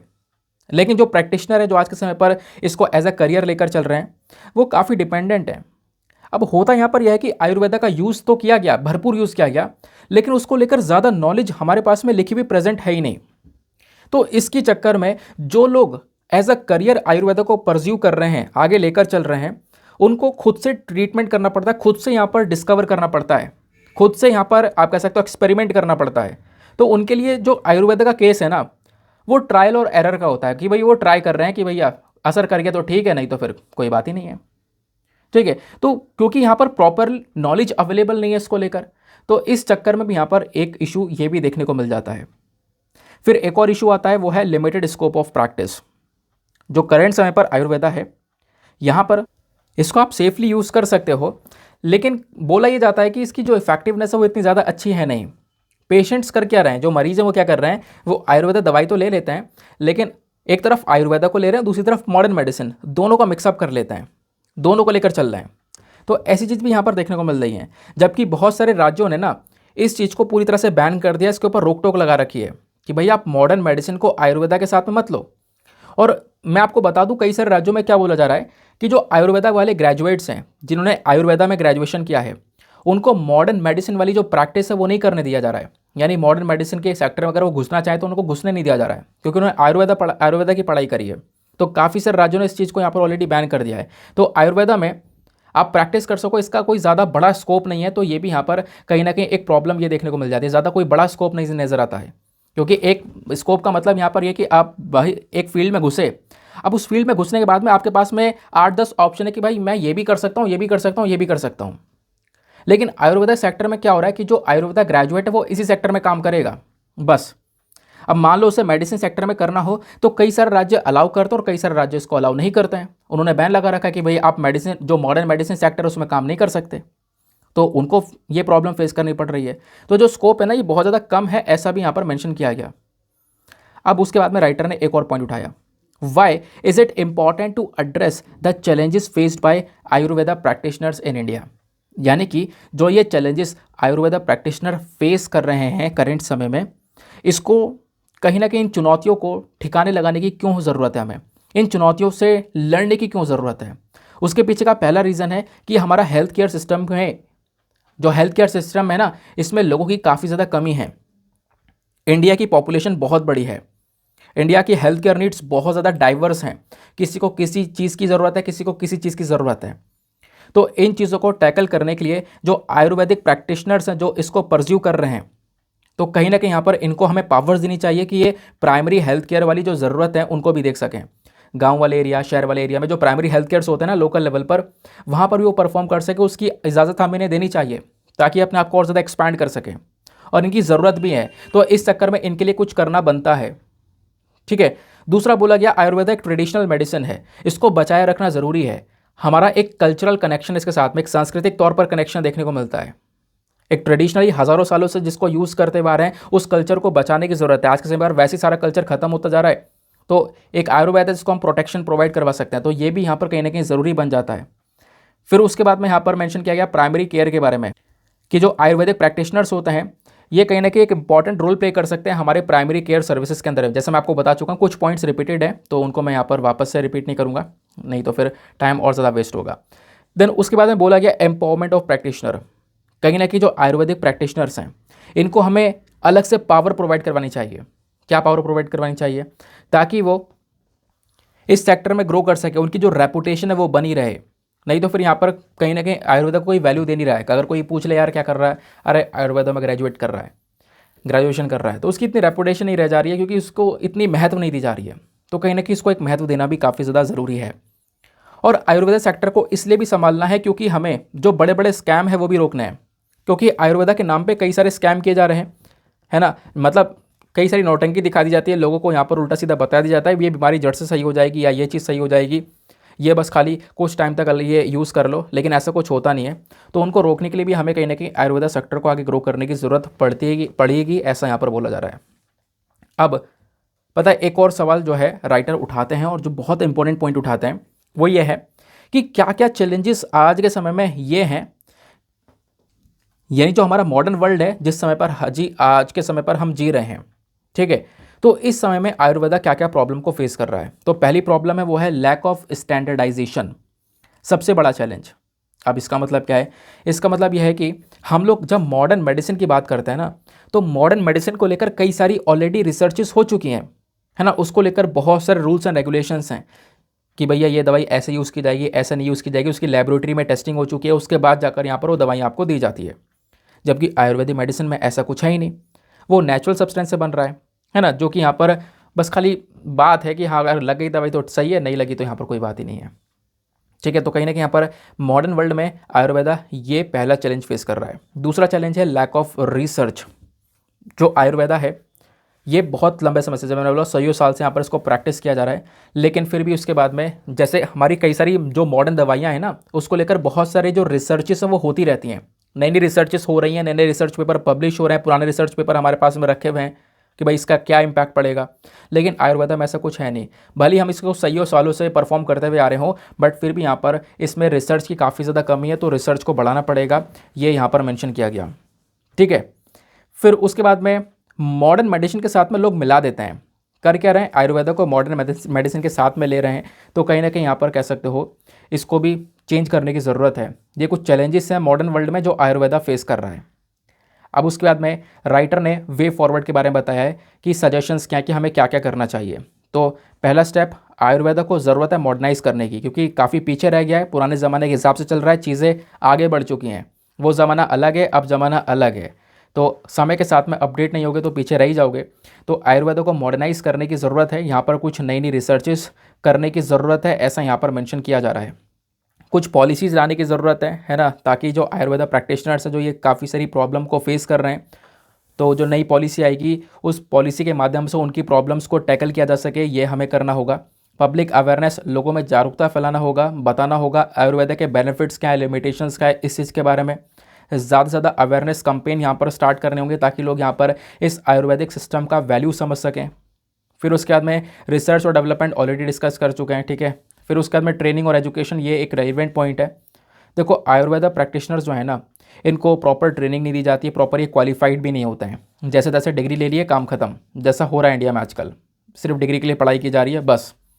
ठीक है, लेकिन यहाँ पर आप देख पाओगे जो गवर्नमेंट और प्राइवेट ऑर्गेनाइजेशंस हैं, इनको मेन फोकस करना चाहिए इनकी ट्रेनिंग के ऊपर में, कि भाई आप भले ही डिग्री दे रहे हो, ठीक है, जैसा भी काम चल रहा है आपके यूनिवर्सिटी के अंदर की बात है, लेकिन आप प्रॉपर ट्रेनिंग तो प्रोवाइड करवाओ। आप एक अच्छी ट्रेनिंग दे सकते हो जिससे यहाँ पर वो व्यक्ति बाहर जाएगा, बाहर जब सर्व करेगा तो एक अच्छा ट्रीटमेंट कर पाएगा इंसान का। ठीक है, तो वो चीज़ यहाँ पर एग्जैक्टली राइटर ने मेंशन की है। तो आई होप गाइज आपको यहाँ पर ये जो आर्टिकल है बेहतरीन तरीके से क्लियर हो चुका होगा। काफ़ी लंबा चौड़ा आर्टिकल था जिसमें हमने काफ़ी सारे पॉइंट्स बहुत ही ज़्यादा बेहतरीन तरीके से क्लियर किए हैं। पीडीएफ में आपको ये डायरेक्टली नोट्स प्रोवाइड करवा दिए, प्लीज़ वहाँ से डाउनलोड कर लेना। नाउ अब हम सवाल पर आते हैं कि आज का मेंस का क्वेश्चन क्या है। क्वेश्चन ये है, despite it's rich history, cultural significance, Ayurvedic professions in India is fraught with difficulties. यानी कि भले ही आयुर्वेदा का कितना ही यहाँ पर महत्वपूर्ण इतिहास हो, कितना ही बड़ा हमारा कल्चरल सिग्निफिकेशन हो, कल्चरल कनेक्शन देखने को मिला हो, उसके बावजूद भी आयुर्वेदिक जो प्रोफेशन है वो इंडिया में बहुत सारी परेशानियों को फेस करता हुआ नजर आ रहा है, बहुत सारी कठिनाइयों से भरा हुआ है। तो इसके ऊपर चर्चा करनी है, और इसको चर्चा मतलब कि ये बात सही है या नहीं है, इसके ऊपर चर्चा करना। फिर उसके साथ साथ आपको लास्ट में ये बताना है कुछ तरीके, आपको कुछ मेजर्स यहाँ पे बताना है, ताकि जो आयुर्वेदा और मॉडर्न सिस्टम ऑफ मेडिसिन के बीच में जो गैप है ना, इस गैप को भरने के लिए हम क्या कर सकते हैं। लोग मॉडर्न मेडिसिन को ज़्यादा अपना रहे हैं, आयुर्वेदा को इतना वैल्यू नहीं दे रहे हैं, तो इसके बीच में हम क्या क्या कर सकते हैं, है ना, कुछ स्टेप्स आपको ये लिखने हैं। तो मतलब ओवरऑल पूरा ऐसे ही चेप मत देना जो मैंने आपको समझाया है, क्योंकि उसमें पूरा आंसर ही देखने को मिल जाएगा। अपने हिसाब से लिखना, क्योंकि बहुत कुछ मैंने आपको बता दिया है, तो 250 शब्दों में लिखना है, लेकिन अपने वर्ड्स में लिखना है। ठीक है, पॉइंट से बनाकर आंसर लिखना है, लेकिन अपने वर्ड्स में लिखना। तो 250 शब्दों में जब आंसर लिखोगे, आंसर लिखने के बाद में कहाँ पर सबमिट करना है, टेलीग्राम पर जाना, वहाँ पे जाके सर्च बॉक्स में लिखना Deepak Yadav education mains answer writing, full form लिखोगे, आपको वो टेलीग्राम चैनल मिल जाएगा। 50,000 से ज़्यादा लोग वहाँ पर जुड़े हुए हैं, आप भी मेरे साथ में जुड़कर अपने आंसर्स को लिख सकते हो। और आंसर को लिखने के साथ साथ में एक छोटा सा काम और करना है, एटलीस्ट सभी लोगों को 2-2 आंसर्स रिव्यू करने हैं। वहाँ पर ढेर सारे आंसर है यार, आपको 15 मिनट लगेगा आंसर रिव्यू करने में। आप उस आंसर को रिव्यू कर जो है बहुत सारे बेनिफिट्स उठा सकते हो। जैसे आपको कुछ इंपॉर्टेंट पॉइंट्स अगर लिखने हैं तो आपको कुछ इंपॉर्टेंट पॉइंट्स मिल जाएंगे। सामने वाले के आंसर में कोई मिस्टेक है तो आप उनको बता सकोगे कि यहाँ पर आपको इंप्रूवमेंट की आवश्यकता है। ठीक है, चलो नेक्स्ट एडिटोरियल पर आते हैं। अगला एडिटोरियल बात करता है इंडिया और ऑस्ट्रेलिया के रिलेशंस के बारे में। वैसे इसको मैं अलग से डिस्कस करूंगा, इंडिया ऑस्ट्रेलिया के रिलेशंस वाला पॉइंट। वैसे इस आर्टिकल में चर्चा की गई है ऑकस के बारे में। अच्छा, ऑकस का नाम आपने सुना होगा, ये क्या है? तो ऑकस की फुल फॉर्म है ऑस्ट्रेलिया, यूके, यूएस, 3 देशों का ग्रुप है। ए से ऑस्ट्रेलिया, यू से यूनाइटेड किंगडम और यूएस से यहाँ पर अमेरिका। ठीक है, तो ऑस्ट्रेलिया, यूके, यूएस, ये यहाँ पर पूरा का पूरा ग्रुप है ऑकस, 3 देशों का ग्रुप है ये। तो बोला ये जा रहा है आने वाले समय पर ऑकस ग्रुप की काफ़ी चर्चा होगी। ठीक है, क्योंकि समय आ जाएगा इस ग्रुप का परफॉर्मेंस का, तो उसमें कई सारी विवाद देखने को मिल जाएंगे। अभी मैं आपको समझाऊंगा विवाद क्या है, इसमें इंडिया का क्या स्टांस है वो भी समझेंगे। लेकिन उससे पहले मैं आपको इसी आर्टिकल के माध्यम से, क्योंकि कल मैंने आपसे बोला था कि इंडिया और ऑस्ट्रेलिया के जो रिलेशंस है वो मैं आपको यहाँ पर समझाने वाला हूँ, तो पहले हम उसको कवर करेंगे, उसके बाद में इस आर्टिकल पर आएंगे। कल मैंने आपको बोला था ना, ये मैं डेटा आपको प्रोवाइड करवाऊंगा। नाउ जब बात करते हैं ऑस्ट्रेलिया की, तो कल मैंने आपको मैप में भी दिखाया था, इस बार इंडिया के लिए ऑस्ट्रेलिया थोड़ा ज़्यादा इंपॉर्टेंट देश बन चुका है। रीज़न यह है कि ऑस्ट्रेलिया के जो प्रधानमंत्री है वो भी इंडिया के विजिट पर हैं। ठीक है, काफ़ी सारे एरिया में घूम चुके हैं। अभी INS विक्रांत के ऊपर उन्होंने जर्नी की थी, है ना। अब काफ़ी सारे डिस्कशन हमारे देश के प्रधानमंत्री के साथ में उन्होंने किए। इवन यहाँ पर कैसे व्यापार को और ज़्यादा बढ़ाया जा सकता है, कैसे इन्वेस्टमेंट बढ़ाया जा सकता है, कैसे दोनों देशों के बीच में जो डिफेंस रिलेशंस हैं उसको और मजबूत किया जा सकता है, इसको लेकर लंबे समय से जो डिस्कशन है वो चल रहा था। बट अभी जब ये प्रधानमंत्री भारत में आए हैं तो इसके ऊपर कई सारे अग्रीमेंट्स अभी हो रहे हैं। ठीक है, तो इसके रेफरेंस में आपको पहले तो इंडिया ऑस्ट्रेलिया का इतिहास जानना होगा, इनका हिस्टोरिकल पर्सपेक्टिव क्या है। देखो, दोनों देशों के जो संबंध है वो बहुत पुराने हैं। इनके जो रिलेशंस हैं वो देश की आज़ादी से पहले ही एस्टेब्लिश हो गए थे। कहोगे ऐसे कैसे? देखो, ऐसे इसलिए क्योंकि समय था 1941 का, क्योंकि देश आज़ाद हुआ 1947 में, तो उससे कई साल पहले होता यह है कि कॉन्सुलेट जनरल ऑफ इंडिया जो ये ऑफिस है ना, ये पहली बार ओपन कर दिया जाता है ऑस्ट्रेलिया के अंदर में, सिडनी में, एज अ ट्रेड ऑफिस की तरह। तो कहीं ना कहीं इसलिए बोला गया जो इनके रिलेशंस है, खासकर डिप्लोमेटिक रिलेशंस हैं, वो देश की आज़ादी से पहले यहाँ पर एस्टेब्लिश हो चुके थे। उसके बाद यहाँ पर धीरे धीरे यहाँ पर इनके रिलेशंस बढ़ते चले गए। 1947 के बाद से और ज़्यादा गहरे हो गए। लेकिन एक दौर ऐसा आया 1998 का समय ऐसा आया जब दोनों के रिलेशंस बिल्कुल ख़राब हो चुके थे, एकदम रद्दी हो चुके थे। दोनों के संबंध बिल्कुल ख़राब हो गए थे। कहोगे कारण क्या था? कारण ये था कि भारत ने न्यूक्लियर टेस्ट कर लिया था अपना। अब जब न्यूक्लियर टेस्ट किया तो आधी दुनिया भारत के खिलाफ खड़ी हो गई थी, आधे से ज़्यादा। कुछ कंट्रीज़ ने हमें यहाँ पर सपोर्ट किया। तो कहीं ना कहीं यहाँ पर ऑस्ट्रेलिया भी उन्हीं देशों में था जो कि इंडिया के अगेंस्ट में खड़ा था। तो इंडिया का जो यहाँ पर 1998 का न्यूक्लियर टेस्ट था, इसकी निंदा, कड़ी निंदा की थी ऑस्ट्रेलिया ने, जिसकी वजह से यहाँ पर दोनों के रिलेशंस उस समय पर काफ़ी ज़्यादा बेकार से हो गए थे। लेकिन उसके बाद से धीरे धीरे रिलेशंस ग्रो कर गए और आज के समय पर जो पीपल टू पीपल टाइज हैं, यानी इंडिया और ऑस्ट्रेलिया के लोगों के जो रिलेशंस हैं वो काफ़ी मजबूत हो चुके हैं। इवन आप देख पाओगे ऑस्ट्रेलिया एक ऐसी जगह है जहाँ पर कई सारे भारतीय लोग रह रहे हैं। 2021 की जो जनगणना है उसके अकॉर्डिंग बात करें तो अराउंड 9.76 लाख के आसपास जो लोग हैं वो ऑस्ट्रेलिया में रह रहे हैं। ठीक है, मतलब ऑस्ट्रेलिया में ऐसे लोग हैं जिनका कहीं ना कहीं जो एंसेस्ट्री है, उनके जो पूर्वज हैं वो इंडियन ऑरिजिन से बिलोंग करते हैं। ऐसे कई सारे लोग ऑस्ट्रेलिया में देखने को मिलेंगे। फिर दोनों के स्ट्रेटेजिक टाइज के बारे में बात करेंगे तो 2020 की बात है, जो प्राइम मिनिस्टर हैं दोनों देशों के, इन्होंने मिलकर एक बायलैटरल रिलेशनशिप यहाँ पर एस्टेब्लिश किया, एक स्ट्रेटेजिक पार्टनरशिप को इन्होंने यहाँ पर अपनाया। और कह सकते हो ये 2020 का समय था, कोविड काफ़ी ज़्यादा था, तो वीडियो कॉन्फ्रेंस के माध्यम से बातचीत की गई थी। फिर 2021 में आप कह सकते हो दोनों देशों के प्राइम मिनिस्टर COP26 की जो मीटिंग हुई थी ग्लासगो में, वहाँ पर मिले थे, वहाँ पर बातचीत की थी इन्होंने। फिर 2022 के अंदर में फिर इन्होंने अलग अलग लेवल पर जो है काफ़ी सारे जो वर्चुअल मीटिंग है, वर्चुअल समिट हुए थे वीडियो कॉन्फ्रेंस के माध्यम से, उसको यहाँ पर अटेंड किया। तो उन्होंने मिलकर कई सारे डिस्कशन किए, कई सारे अनाउंसमेंट किए। इवन जो second India Australia virtual summit चल रहा था, यानी इंडिया ऑस्ट्रेलिया का वीडियो कॉन्फ्रेंस के माध्यम से जो सम्मेलन चल रहा था दोनों देशों का, इसको लेकर कई सारे अनाउंसमेंट यहाँ पर किए गए थे 2022 के अंदर में, 2023 के अंदर में। अभी 2023 में दोनों देश चर्चा में हैं ही। फिर उसके बाद में दोनों देशों के डिफेंस कॉपरेशन के बारे में चर्चा करेंगे। तो डिफेंस कॉपरेशन की जब बात आती है तो दोनों देशों के बीच में 2+2 मिनिस्ट्रियल डायलॉग भी होता है। अच्छा, मैंने आपको कई बार बता रखा है 2+2 मीटिंग में क्या होता है, यानी ऑस्ट्रेलिया इंडिया के बीच में सपोज ये 2+2 मीटिंग होगी तो 2 मिनिस्टर ऑस्ट्रेलिया के होंगे, 2 मिनिस्टर इंडिया के। लेकिन आपको बताना यह है वो 2 मिनिस्टर कौन कौन से होंगे, वो 2 मिनिस्टर कौन से होते हैं जो ऑस्ट्रेलिया के जो इंडिया के मिलते हैं। जल्दी फटाफट बताओ, हमने कई बार डिस्कस कर रखा है इसको, है ना, बहुत सिंपल सा क्वेश्चन है ये। तो 2+2 जो मिनिस्टर डायलॉग है ये हुआ था सितंबर 2021 के अंदर में, ठीक है ना। फिर उसके बाद में जो डेप्यूटी प्राइम मिनिस्टर हैं, डिफेंस मिनिस्टर ऑस्ट्रेलिया के, ये इंडिया आए थे जून 2022 में। ठीक है, अब हम यहाँ पर काफ़ी सारी चीज़ समझ गए होंगे कि यहाँ कौन कौन से मिनिस्टर आते हैं। फिर उसके बाद में हमने कई सारे एग्रीमेंट्स करे, म्यूचुअल लॉजिस्टिक सपोर्ट एग्रीमेंट यहाँ पर साइन कर लिया गया था जून 2020 में। फिर दोनों देशों के बीच में जब हम डिफेंस की बात करते हैं ना तो कुछ अभ्यास भी होते हैं, ये बहुत इंपॉर्टेंट पॉइंट है। ऑस्ट्रेलिया अब की बार क्या करने वाला है, मालाबार एक्सरसाइज को होस्ट भी करने वाला है। मालाबार जो अभ्यास है वो यहाँ पर इन दोनों देशों के बीच में होता है। क्योंकि एक मिनट, क्या केवल इन दोनों देशों के बीच में होता है? नहीं, मालाबार अभ्यास बेसिकली 4 देशों के बीच में होता है जो कि क्वाड कंट्रीज़ कहलाती हैं। क्वाड कंट्रीज़ कौन कौन सी हैं? India, US, Australia, Japan. ठीक है, तो इसमें इंडिया और ऑस्ट्रेलिया दोनों देश आ रहे हैं। तो मालाबार अभ्यास यहाँ पर कह सकते हो अब की बार अगस्त में होने वाला है और ऑस्ट्रेलिया यहाँ पर उस अभ्यास को होस्ट करने वाला है। ठीक है, तो इंडिया, जापान, यूएस का पार्टिसिपेशन भी होगा और ऑस्ट्रेलिया इसको होस्ट करेगा। प्लस उसके बाद एक और पॉइंट बोला गया कि जो इंडिया है ना, इसको अब की बार साल 2023 का जो तालिस्मान साबर अभ्यास है इसके अंदर भी इन्वाइट किया गया, तो भारत यहाँ पर इसको भी ज्वाइन करने वाला है। ऑस्ट्रेलिया का यहाँ पर यह अभ्यास होगा। ठीक है, फिर चाइना फैक्टर भी यहाँ पे आता है। चाइना की वजह से ये दोनों देश और करीब आ जाता है। कहोगे रीज़न यह है कि देखो इंडिया चाइना के रिलेशंस ख़राब हैं और ऐसे ही ऑस्ट्रेलिया और चाइना के रिलेशंस भी ख़राब हैं। फॉर एग्जाम्पल मैं आपको बताऊं, ऑस्ट्रेलिया और चाइना के जो टाइज़ हैं वो इतने बेकार हो चुके हैं कि इसमें होता ही है कि जो ऑस्ट्रेलिया है ना वो हुआई जो 5G नेटवर्क वाला फ़ोन है चाइना का, उसको बैन कर देता है। फिर उसके बाद में यहाँ पर कोविड-19 को लेकर बहुत कड़ी निंदा करता है चाइना की। इवन ऑस्ट्रेलिया ने कई सारी रिपोर्ट्स पब्लिश करी जहाँ पे बोला गया ये कोरोना चाइना से निकल कर आया है। फिर उसके बाद में जो जिनजियांग रीजन है जहाँ पर उइगुर मुस्लिम्स के साथ में जो चाइना है वो अत्याचार कर रहा है, इस ह्यूमन राइट वॉल्यूशन का मुद्दा बार बार यहाँ पर ऑस्ट्रेलिया उठाता है। तो आप समझ चुके होंगे कि कितने खतरनाक लेवल पर ऑस्ट्रेलिया और चाइना के जो रिलेशन है वो कितने ज़्यादा ख़राब हो चुके हैं। इतने ख़राब हो चुके हैं, ऑस्ट्रेलिया ने जब ये करके दिखाया ना तो चाइना ने अपनी तरफ से पता है कैसे जवाब दिया। चाइना ने क्या कर दिया, जो व्यापार है उसको यहाँ पे बैन कर दिया, है ना। ऑस्ट्रेलिया के साथ में कई सारी चीज़ों को लेकर व्यापार बंद कर दिया। तो ये यहाँ पर देखने को मिलता है। और ऐसे इंडिया के साथ में, क्योंकि गलवान क्लैश जब से हुआ है तब से इंडिया और चाइना के रिलेशंस भी काफ़ी ज़्यादा ख़राब हैं। चाइना बार बार अग्रेशन दिखाने की कोशिश करता है बॉर्डर से बार बार घुसने की कोशिश करता है इंडिया की टेरिटरी के अंदर में।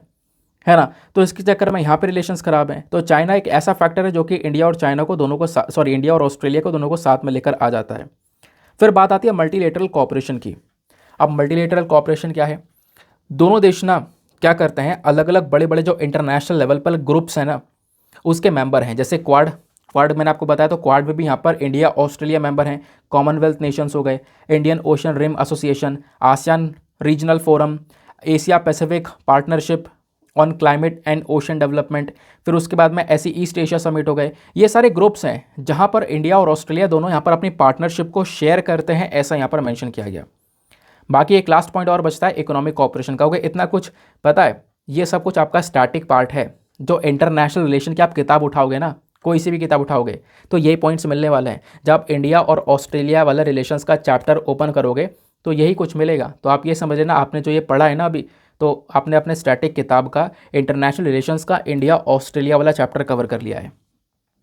तो इकोनॉमिक कॉपरेशन की जब हम लोग बात करते हैं तो दोनों देशों के बीच में एक इकोनॉमिक कॉपरेशन ट्रेड एग्रीमेंट भी देखने को मिलता है। ये पहला एग्रीमेंट था जो कि यहाँ पर इंडिया ने किसी डेवलप्ड कंट्री के साथ में साइन किया था। फिर उसके बाद में आप देखोगे कि ये ऐसे एग्रीमेंट होते चले गए और इंडिया ऑस्ट्रेलिया कई सारे सामान को एक्सपोर्ट इंपोर्ट करते हैं, कई सारा सामान हम वहाँ पे ऑस्ट्रेलिया में बेचते हैं, उनसे खरीदते हैं। ऐसे ही आप इसको वाइस वर्सा कर लो, यानी ऑस्ट्रेलिया हमसे कई सारा सामान खरीदता है, हमें बेचता है। तो ये लोग ना पहले काफ़ी सारी ड्यूटीज़, काफ़ी सारे एक्स्ट्रा चार्जेस लगाया करते थे अपने इंपोर्ट एक्सपोर्ट के ऊपर, बट अब इसको रिड्यूस कर दिया, काफ़ी ज़्यादा कम कर दिया, ऐसा कह सकते हो। इवन व्यापार इतने बड़े लेवल पर हो रहा है कि ऑस्ट्रेलिया करंट समय पर 17वां यानी 17th लार्जेस्ट ट्रेडिंग पार्टनर आपको देखने को मिल जाता है। ठीक है, तो ऑस्ट्रेलिया 17वां लार्जेस्ट पार्टनर है भारत का, और इंडिया ऑस्ट्रेलिया का 9वां लार्जेस्ट ट्रेडिंग पार्टनर है। दोनों देशों का जो व्यापार है 2021 में 27.5 बिलियन यूएस डॉलर्स का पहुंच गया था। और टारगेट यहाँ पर दोनों देशों का यह है कि आने वाले 5 सालों के अंदर में इस व्यापार को 27.5 बिलियन डॉलर से बढ़ाकर 50 बिलियन डॉलर तक पहुँचा दिया जाए। तो ये मैंने आपको रिलेशंस पढ़ा दिए हैं। मैंने आपसे कल बोला था इसको कवर करेंगे, तो आज मैंने यहाँ पर कवर कर दिया है। नाउ अब फटाफट हम लोग यहाँ पर डिस्कस करते हैं कुछ और पॉइंट्स जो कि यहाँ पर राइटर कहने की कोशिश कर रहे हैं। अब राइटर क्या बोलते हैं? राइटर बोलते हैं कि सर देखो, अब की बार का जो ये समय है ना, ये थोड़ा सा ज़्यादा इंपॉर्टेंट है। ये सप्ताह हमारे लिए काफ़ी इंपॉर्टेंट है। ये सप्ताह इंपॉर्टेंट ऑस्ट्रेलिया के काफ़ी ज़्यादा होने वाला है, क्योंकि इसी सप्ताह के अंदर काफ़ी कुछ अनाउंसमेंट होगा कि ऑस्ट्रेलिया को यहाँ पर न्यूक्लियर पावर सबमरीन दी जाएगी या नहीं दी जाएगी। कहोगे इसका मतलब? देखो, सबमरीन ना 2 प्रकार की होती है, एक तो कन्वेंशनल सबमरीन, एक nuclear power submarine. Nuclear power submarine पानी के अंदर लंबे समय तक टिक सकती हैं, बहुत लंबे समय तक रह सकती हैं, और बहुत कम देशों के पास में सबमरीन्स अवेलेबल हैं। तो उसमें से ऑस्ट्रेलिया एक ऐसा देश जिसके पास में सबमरीन्स ऐसी वाली नहीं है, और इसको बनाने के लिए काफ़ी सारी टेक्नोलॉजी भी चाहिए। तो इसको लेकर एक ऑकस नाम का ग्रुप बनाया गया। ठीक है, ऑस्ट्रेलिया, यूके, यूएस, ये 3 देश आ गए। इनका काम क्या है कि जो इंडो पैसिफिक रीजन है, जैसे क्वाड का काम है ना इंडो पैसिफिक रीजन को सपोर्ट करना, वैसे यहाँ पर ऑकस का काम है। इवन चाइना ये बोलता है कि जो ये ऑकस नाम का ग्रुप है, ये बेसिकली क्वाड 2.0 है। आपने क्वाड नाम का एक और ग्रुप बना दिया है जहाँ पे ऑस्ट्रेलिया, यूके, यूएस रहने वाले हैं। इस ग्रुप के अंदर ये बोला गया है कि जो ऑस्ट्रेलिया कंट्री है ना, इसके पास में न्यूक्लियर पावर सबमरीन नहीं है, तो ये सबमरीन यूके या यूएस प्रोवाइड करवा देगा। ये सबमरीन की टेक्नोलॉजी यूके या यूएस ऑस्ट्रेलिया को दे देगा। इसकी वजह से यहाँ पर ऑस्ट्रेलिया के पास में ये न्यूक्लियर पावर सबमरीन आ जाएगी। लेकिन राइटर बोलते हैं अभी ऐसा कुछ हुआ नहीं है, होगा इस सप्ताह। कौन देगा सबमरीन, कैसे मिलेगी, सब पता चलेगा। बट इसको लेकर विवाद बहुत ज़्यादा उठने लगे हैं। पता मेन इशू क्या है? मेन इशू यहाँ पर यह है कि ऑस्ट्रेलिया के अंदर में भी आप कह सकते हो, ऑस्ट्रेलिया के आसपास के जो देश हैं, फॉर एग्जांपल इंडोनेशिया आपको देखने को मिलेगा, ये कुछ कंट्रीज़ ने अपना जो नाराज़गी है वो जताई है। ये कंट्रीज़ अपोज कर रही है इस मामले को कि ऑस्ट्रेलिया को न्यूक्लियर पावर सबमरीन नहीं मिलनी चाहिए, है ना। कुछ कंट्रीज़ यहाँ पर इसको अपोज करती हुई नजर आ रही हैं, ऐसा यहाँ पर मेंशन किया गया। इससे क्या होगा, ऑस्ट्रेलिया का दबदबा इस पूरे एरिया में बढ़ जाएगा, इंडो पैसिफिक रीजन में ऑस्ट्रेलिया का दबदबा बढ़ जाएगा, ऐसा यहाँ पर कंट्रीज़ का मानना है। बाकी कंट्रीज़ पीछे रह जाएंगी, जबकि अभी यहाँ पर सारी कंट्रीज़ बराबर हैं। ठीक है, तो इसको लेकर यहाँ पर बातचीत चल रही है। अब बोला यह जा रहा है कि देखो, बहुत सारे चैलेंजेस ऑस्ट्रेलिया के सामने आज के समय पर देखने को मिलने वाले हैं। फॉर एग्जाम्पल देखो, बोला यह जा रहा है कि जो यूएस के सीनेटर्स हैं, इन्होंने क्या किया, यूएस के प्रेसिडेंट जो बाइडन को एक लेटर लिखा, इस साल जनवरी की बात है, और लेटर लिखते हुए बोला कि आपको ये न्यूक्लियर सबमरीन बिल्कुल भी नहीं देने चाहिए ऑस्ट्रेलिया को। तो यूएस में भी ये बातचीत चल रही है। ग्रुप बनाई इसलिए था कि ऑस्ट्रेलिया को न्यूक्लियर पावर सबमरीन दी जाएंगी, लेकिन यहाँ पर हर तरफ से कहीं ना कहीं मना नज़र आ रही है। यूएस की साइड से भी यहाँ पर ये चीज़ें निकल कर आई। यूएस के अंदर में जो बाइडन को यहाँ पर एक लेटर दिया गया और बोला गया कि देखो आप ऐसा नहीं कर सकते, ऐसा करोगे इससे कई सारे इश्यूज़ आ जाएंगे, कई सारी प्रॉब्लम्स आ जाएंगी, और अमेरिका यहाँ पर ये टेक्नोलॉजी ऐसे किसी के साथ में शेयर कर भी नहीं सकता। ये बात यहाँ पे बोली जा रही है, ठीक है। फिर बोला गया कि यूएस ना अपना जो पूरा कंट्रोल सिस्टम है, क्योंकि यूएस जो सामान एक्सपोर्ट करता है, देखो एक्सपोर्ट करने को कर दे, लेकिन यूएस जो हथियारों को एक्सपोर्ट करता है ना, वो सिस्टम उसका बहुत रिजिड है, बहुत ज़्यादा स्थिर सिस्टम ये देखने को मिलेगा, है ना। ऐसे आप यहाँ पर कुछ भी ट्रांसफ़र नहीं कर सकते, ऐसे कोई भी टेक्नोलॉजी ट्रांसफ़र नहीं कर सकते। इवन यहाँ पर यूएस का कोई बहुत ज़्यादा सच्चा दोस्त है ना, बहुत ज़्यादा सच्चा मित्र है, तो उसको ही बहुत सोच समझ के अपनी टेक्नोलॉजी को ट्रांसफ़र करता है। ये बात यहाँ पर यूएस की साइड से बोली गई, तो ये बोला गया। उसके साथ ऐसे यहाँ पर यूके का मामला देखने को मिला है। यूके के अंदर ऑलरेडी हालत ख़राब है, तो यूके एक्सपोर्ट करेगा या नहीं करेगा उसका भी नहीं पता। तो राइटर बोलते हैं कि आने वाला जो सप्ताह है ना, आने वाले कुछ दिन है, वो बहुत ज़्यादा कॉम्प्लिकेटेड होने वाले हैं ऑस्ट्रेलिया के लिए, कि पता नहीं इस ग्रुप के माध्यम से ये टेक्नोलॉजी मिलेगी या नहीं मिलेगी, क्योंकि न्यूक्लियर पार्ट सबमरीन्स हैं, तो यहाँ पर कहीं ना कहीं जो high enrich uranium fuel reactors है उसका भी यूज़ किया जाएगा, और उसको लेकर कुछ इंटरनेशनल लॉज हैं, रूल्स एंड रेगुलेशंस हैं। अगर यहाँ पर आप इसका व्यापार करोगे तो कई सारे एग्रीमेंट्स जो कि व्यापार करने को मना करते हैं उसका उल्लंघन होता हुआ नजर आएगा। तो यही बोलते हैं let's see what will happen, ठीक है।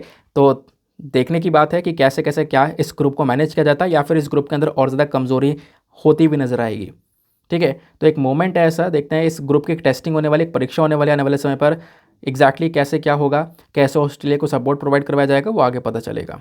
फिर उसके बाद में एक और पर्टिकुलर आर्टिकल है, उसको फटाफट डिस्कस कर लेते हैं। हमारा जो है बिजनेस सेक्शन पर ये आर्टिकल है छोटा सा।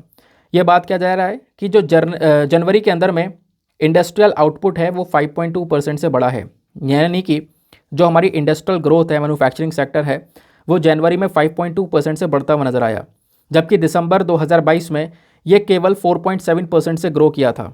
तो जनवरी 2023 में ग्रोथ अच्छी खासी नज़र आई है इंडस्ट्रियल सेक्टर में, ऐसा यहाँ पर मेंशन किया गया है। तो इंडस्ट्रियल सेक्टर की जब हम बात करते हैं तो पहले आपके आते हैं कोर सेक्टर्स। तो कोर सेक्टर से मेजर 8 सेक्टर है, आपको पता है, कोयला, कच्चा तेल, natural gas, refinery, fertiliser, steel, cement, electricity, ये आपके 8 कोर सेक्टर्स हैं, है ना। ये मेन इंडस्ट्रीज़ हैं, इनकी ग्रोथ को देखा जाता है कैसी ग्रो कर रही हैं, है ना। तो इन चीज़ों के ऊपर काफ़ी सारी चीज़ें डिपेंडेंट होती है, ध्यान रखना। लेकिन यहाँ पे हम लोग बात कर रहे हैं आईआईपी के बारे में। अब ये आईआईपी क्या है, ये है इंडेक्स ऑफ इंडस्ट्रियल प्रोडक्शन। तो ये जो इंडेक्स ऑफ इंडस्ट्रियल प्रोडक्शन है ना, ये अब की बार का रिलीज़ हुआ है जनवरी का। तो जनवरी 2023 में इंडेक्स ऑफ इंडस्ट्रियल प्रोडक्शन के अंदर में काफ़ी बड़ी ग्रोथ देखने को मिली है। जनवरी में 5.2% का इंडस्ट्रियल आउटपुट आया है, इंडस्ट्रियल में ग्रोथ देखने को मिली है। तो आईआईपी क्या है थोड़ा डिस्कस कर लेते हैं, क्वेश्चन आपसे बन सकता है। इंडेक्स ऑफ इंडस्ट्रियल प्रोडक्शन की जब बात करते हैं ना, तो ये बेसिकली एक प्रकार का इंडिकेटर है। ये क्या करता है, ये हमें दिखाता है कि आपके यहाँ पर इंडस्ट्रियल प्रोडक्ट्स का जो प्रोडक्शन है, इंडस्ट्री में जो प्रोडक्शन उसका वॉल्यूम कितना है, कितना प्रोडक्शन हुआ है, ज़्यादा हुआ है, कम हुआ है एक पर्टिकुलर टाइम पीरियड में, तो वो चीज़ें यहाँ पे बताता है आईआईपी। तो ध्यान रखना आईआईपी को कौन तैयार करता है, तो उसको कंपाइल और पब्लिश दोनों काम करने का जो बेसिकली जिम्मा दिया गया है वो सीएसए को, सेंट्रल स्टैटिस्टिकल ऑर्गेनाइजेशन को दिया गया है, जो कि Ministry of Statistics and Programme Implementation के अंदर में आने वाली बॉडी है। तो इसका काम है इसको कंपाइल करना और मंथली बेसिस पर पब्लिश करना, ठीक है। बात क्लियर हो गई। बाकी यहाँ पर ये क्या करता है, ये हमें दर्शाता है कि जो इंडस्ट्रियल ग्रुप है उनकी ग्रोथ कैसी है, तो वो चीज़ें यहाँ पर ये मेंशन करता है index of industrial production IIP, ठीक है। तो ये थे आज के हमारे सारे के सारे आर्टिकल्स, छोटे मोटे आर्टिकल जो भी थे वो सब हमने कवर कर लिया। इंडिया ऑस्ट्रेलिया को लेकर 3-4 आर्टिकल अभी कवर हो रहे थे, वो सब भी हम लोगों ने यहाँ पर कवर कर लिया, ठीक है। अच्छा, इंडिया ऑस्ट्रेलिया के रिलेशंस में एक इशू भी नज़र आ रहा है, एक प्रॉब्लम नज़र आ रही है। प्रॉब्लम क्या है कि ऑस्ट्रेलिया के अंदर में ना कुछ यूएस टेम्पल्स वगैरह हैं, उनके ऊपर अटैक किया गया है ना। तो उस टेम्पल्स के ऊपर जो अटैक किया गया उसके चक्कर में जो रिलेशंस है वो थोड़े से ख़राब हुए हैं, अदरवाइज़ यहाँ पर रिलेशंस नॉर्मल है, तो वो डिस्कस किया गया। नाउ फटाफट हम लोग अपने प्रीलिम्स वाले क्वेश्चन को देखते हैं।